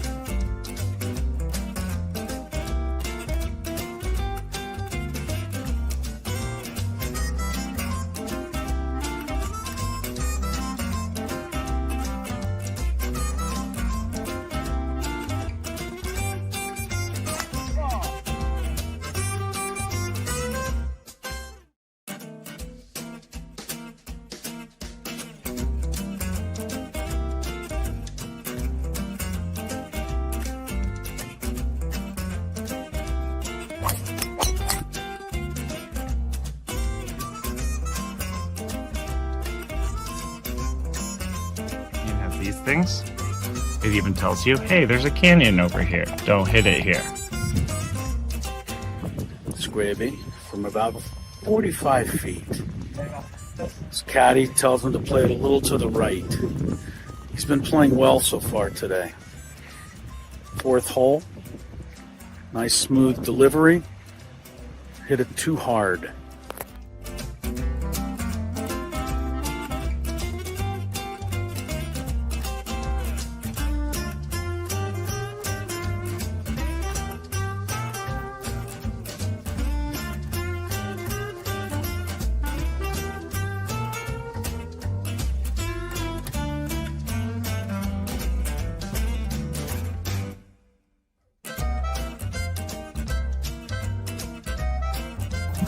Sasquatch. So Chris says that he can't play golf, but this is the second birdie putt he's made for us. This time it was like 20 feet. Thank you very much, Greg. But once again, you're hitting some very nice shots as well. I'm not used to complimentary to you, but can't help but be complimentary. Your shot making today. With my what? Your shot making. You hit some.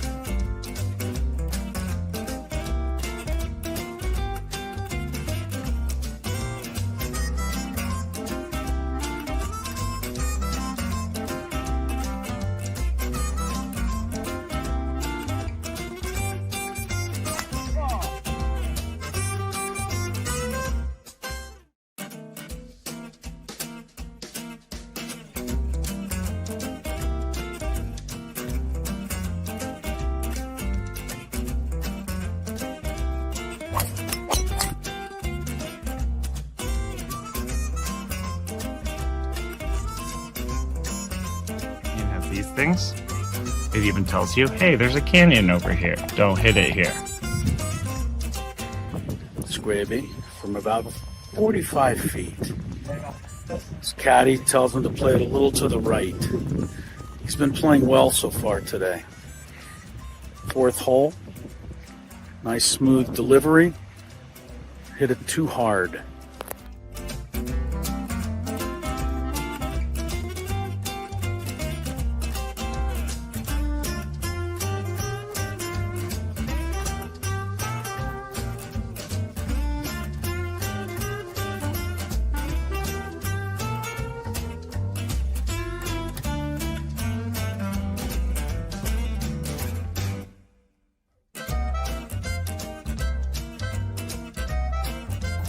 Sasquatch.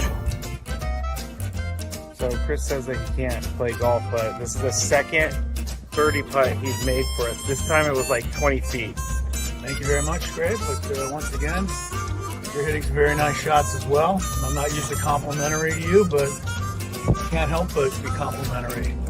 Your shot making today. With my what? Your shot making. You hit some.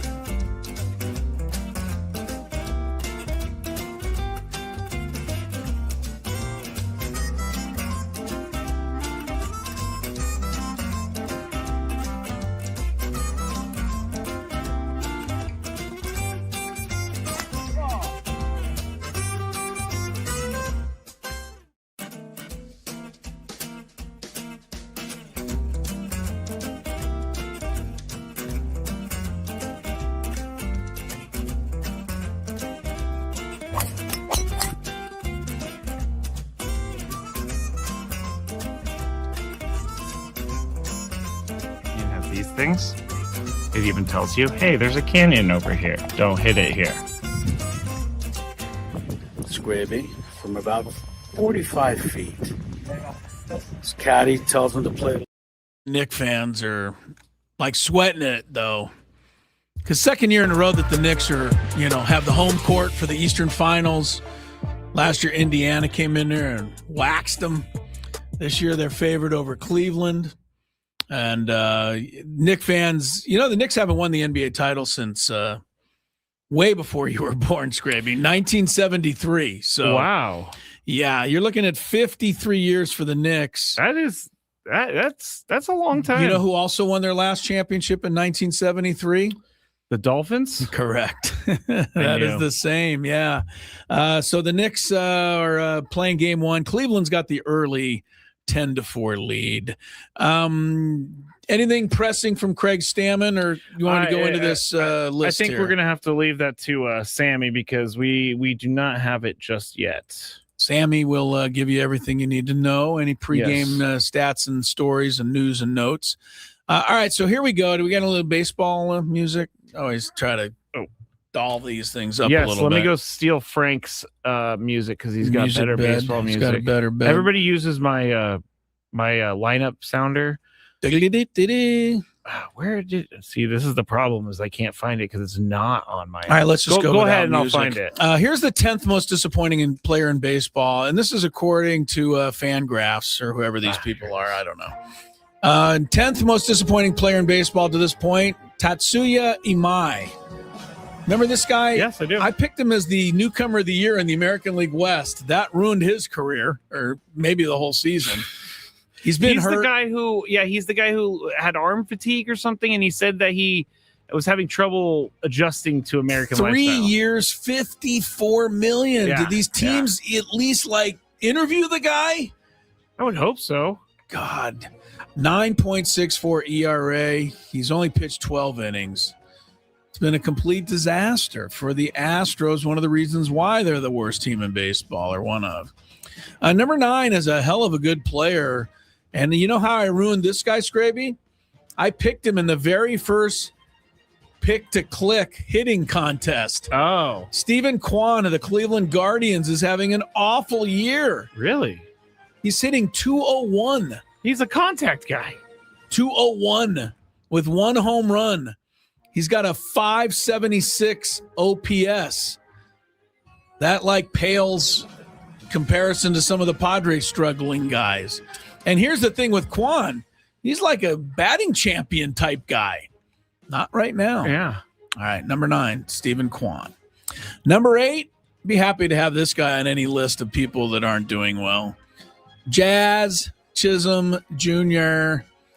I believe Jazz told everybody before the year that he was going 50-50. That was his big mistake. Yeah, he's got 12 steals, so he might get there on that side. How many homers? He's got 4, and he's got about a 670 OPS, hitting 230. And I'll be honest with you, his numbers have actually gone up the last week or so. He was even struggling worse before that. I want Jazz Chisholm to be good. You like I think him, he would be good for the game. He's a different guy. You don't see guys like him. I see where you're going with that.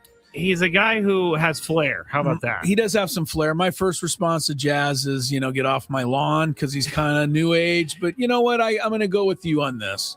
A little flair, nothing wrong with it. Number 7 on the all disappointment team. Again, this is according to Fangraphs or whoever I've got here. Trevor Story, Boston. Not a good start for Trevor, the former Rocky slugger. Story's hitting 206 for Boston. He's got 3 home runs, only 19 RBIs. His 47 WRC. What's that, Skraby? Weighted runs created. Third worst in all of baseball. I'm going to give him a pass. He's a former All-Star though, and he's not getting anywhere near that. I'm going to give him a pass because his team blew up earlier this year. Okay. Trevor Story. I mean, he's still got to perform. Well, Trevor Story was quite critical when they fired Alex Cora, which I don't begrudge him, but there were a lot of people who said, "Hey, Trevor, how about getting a hit before you criticize anything?" So he wasn't dealing from a position of strength when he did that. No. Number 6, This is a rarity, Skraby. When I have a guy on my fantasy team that's a star player and I just let them go, and then it turns out to be a good move. That hardly ever happens. But in this case, Trey Turner of the Phillies is a shell of what he once was.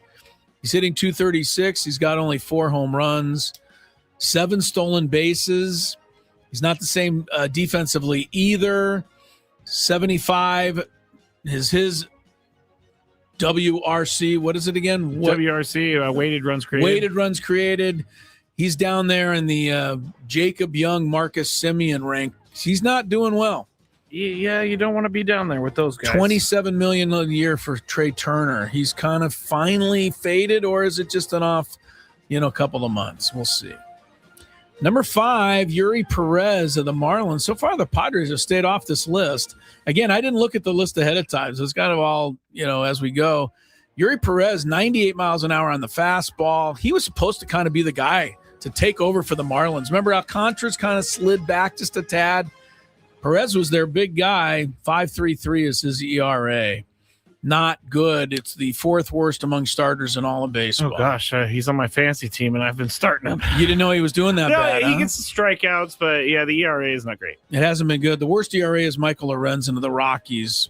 I could have told him that when they paid whatever money they paid for him. Let's see how much he's making. $9 million maybe, and everybody said, it's a good signing. I'm like, no, it isn't. He's terrible. Why do you – it's never a good signing when you bring in a bad player. 7.75. Okay, I don't care what you're paying them. Number 4. I guess you should care because you could have paid him $20 million. Okay, I'll give him that.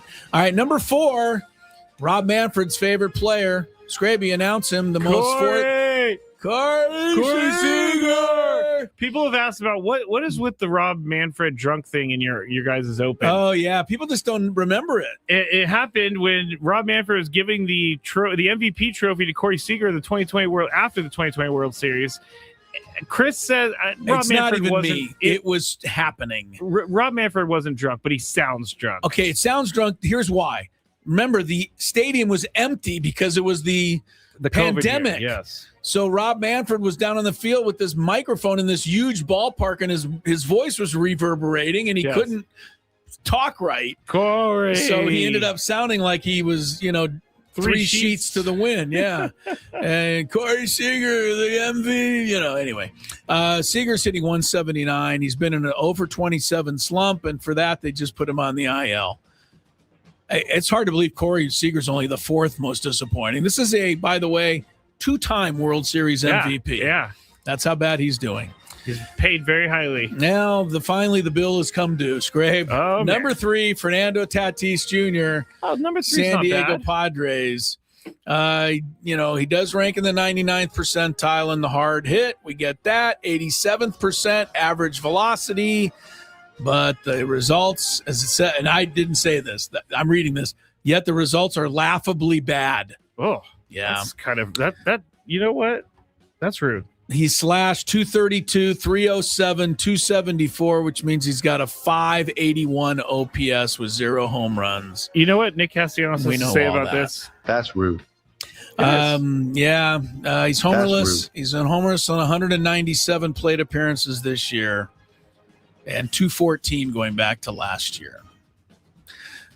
Come on, Fernando. Like, I was talking to someone who's not a big baseball fan, and they were even saying, is it really that big of a deal that Fernando Tatis Jr. hasn't hit a home run? And I'm like, I was sitting yeah. I was sitting with Mike Winters, who's, pretty legit baseball guy, former umpire. Oh, yeah. Sitting at the game last week, and Fernando came up, and Mike Winters said, that's a misprint, right? I said, what? He goes, he doesn't have 0 home runs. You're like, yes, he does. Bo Bichette is number 2. Now, Bo is starting just a tiny bit pick it up. He actually homered tonight, if that makes you feel any better, Bo Bichette fans. But there's thousands of those out there. The AL hit leader twice, one of the worst hitters in baseball this year at 210. It's been a struggle. And unfortunately, see, now one thing Fernando's got that Bo Bichette doesn't have, Fernando has pretty much the support of everybody in this town. He does. Nobody is ripping the guy like a columnist or somebody, Oh, there's plenty of people that are want that. But you know what I mean? I do. Right? If he were in New York, there'd be a headline in the Daily News somewhere. Yes. Like Fernando Tatis is washed. Somebody would write that by now. Every day he would be asked about how he feels that he didn't hit a home run. Yeah, he doesn't have to deal with that. Guess who does? Bo Bichette in New York. Oh, he chose that. That was a free agent choice. All right, who's left? Who's the most disappointing? Again, I'm not looked at this yet, so I'm revealing it to myself as we go. The most disappointing. Who's more disappointing than Bo Bichette and Fernando Tatis Jr.? Ah, man. Is it do you know yet? No. It's not coming to mind. Is it a pitcher or I a don't hitter? know. I don't know. It could be anybody. I haven't looked yet. What about... You want to think of somebody who is most who's more disappointing than those guys? Maybe Bobby Witt Jr. because his team... No, he's playing pretty well. Oh. This isn't bad. It's not bad. Hitter or pitcher? It's a hitter. He's on the injured list right now. I don't know. Tell me. I have 2 words for you. What? Big. Dumper. Yes, Cal Raleigh. Yeah. That's an easy one. That's a pretty good one. Cal Raleigh was not going to hit 60 home runs this year. Everybody knew that. Yeah. But 161 average and a 560 OPS for Cal Raleigh? Yeah. Yeah. He does have 7 home runs, but that's all he has. And a 31.5% strikeout rate. So it's been a real rough go struggle for the big dumper, who last year had the best nickname in baseball history, and this year is just in the dumps. It's turning into something else. It's not a name he wants now. Yes. All right. Well, Fernando finished 3rd. I'm surprised Manny's not on the list, to be honest. Yeah, 186 is certainly... I thought there was going to be 2 Padres on this list. Yeah, man, he could have been in there. All right. 186. I looked this up Is it earlier. even 186? I just saying that. I don't even know if it's that good. No, I looked this up earlier. It's 180, by the way. 180, yeah. Through 45 games in Manny's career, this is the worst batting average he's ever had in his career. Also, the lowest OPS he's had in his career. It's got to be. The lowest on base percent. Everything. This is the worst start to his career. There's only one thing that's not worse about it. They're winning? He's in first place in the National League West. I get it, Chris. And that's keeping him going. Yeah. All right, we got a minute left. I saw the updated... Oh, we don't have a minute left, I guess. Well, we have a minute real quick, right I saw the updated odds to win the World Series today came out. Oh. I didn't mind the Padres being ranked like 11th favorite. It seemed a little low. Here's what I minded. The Texas Rangers, Seattle Mariners, and Detroit Tigers, all 3 of whom are under 500. The Tigers are 8 games under 500. All 3 of those teams had better odds to win the World Series than do the Padres right now. I don't get odds how about sometimes. a little respect here, huh? Yeah. I never get any respect. That was a bad Rodney Dangerfield, but that's the best I got at this late hour. Sam Levitt is coming up next with the pre-game show. Skraby was on point today, although he lost another Fantabulous Sports game show. We'll see you tomorrow, too. Let's get win number 2 tonight.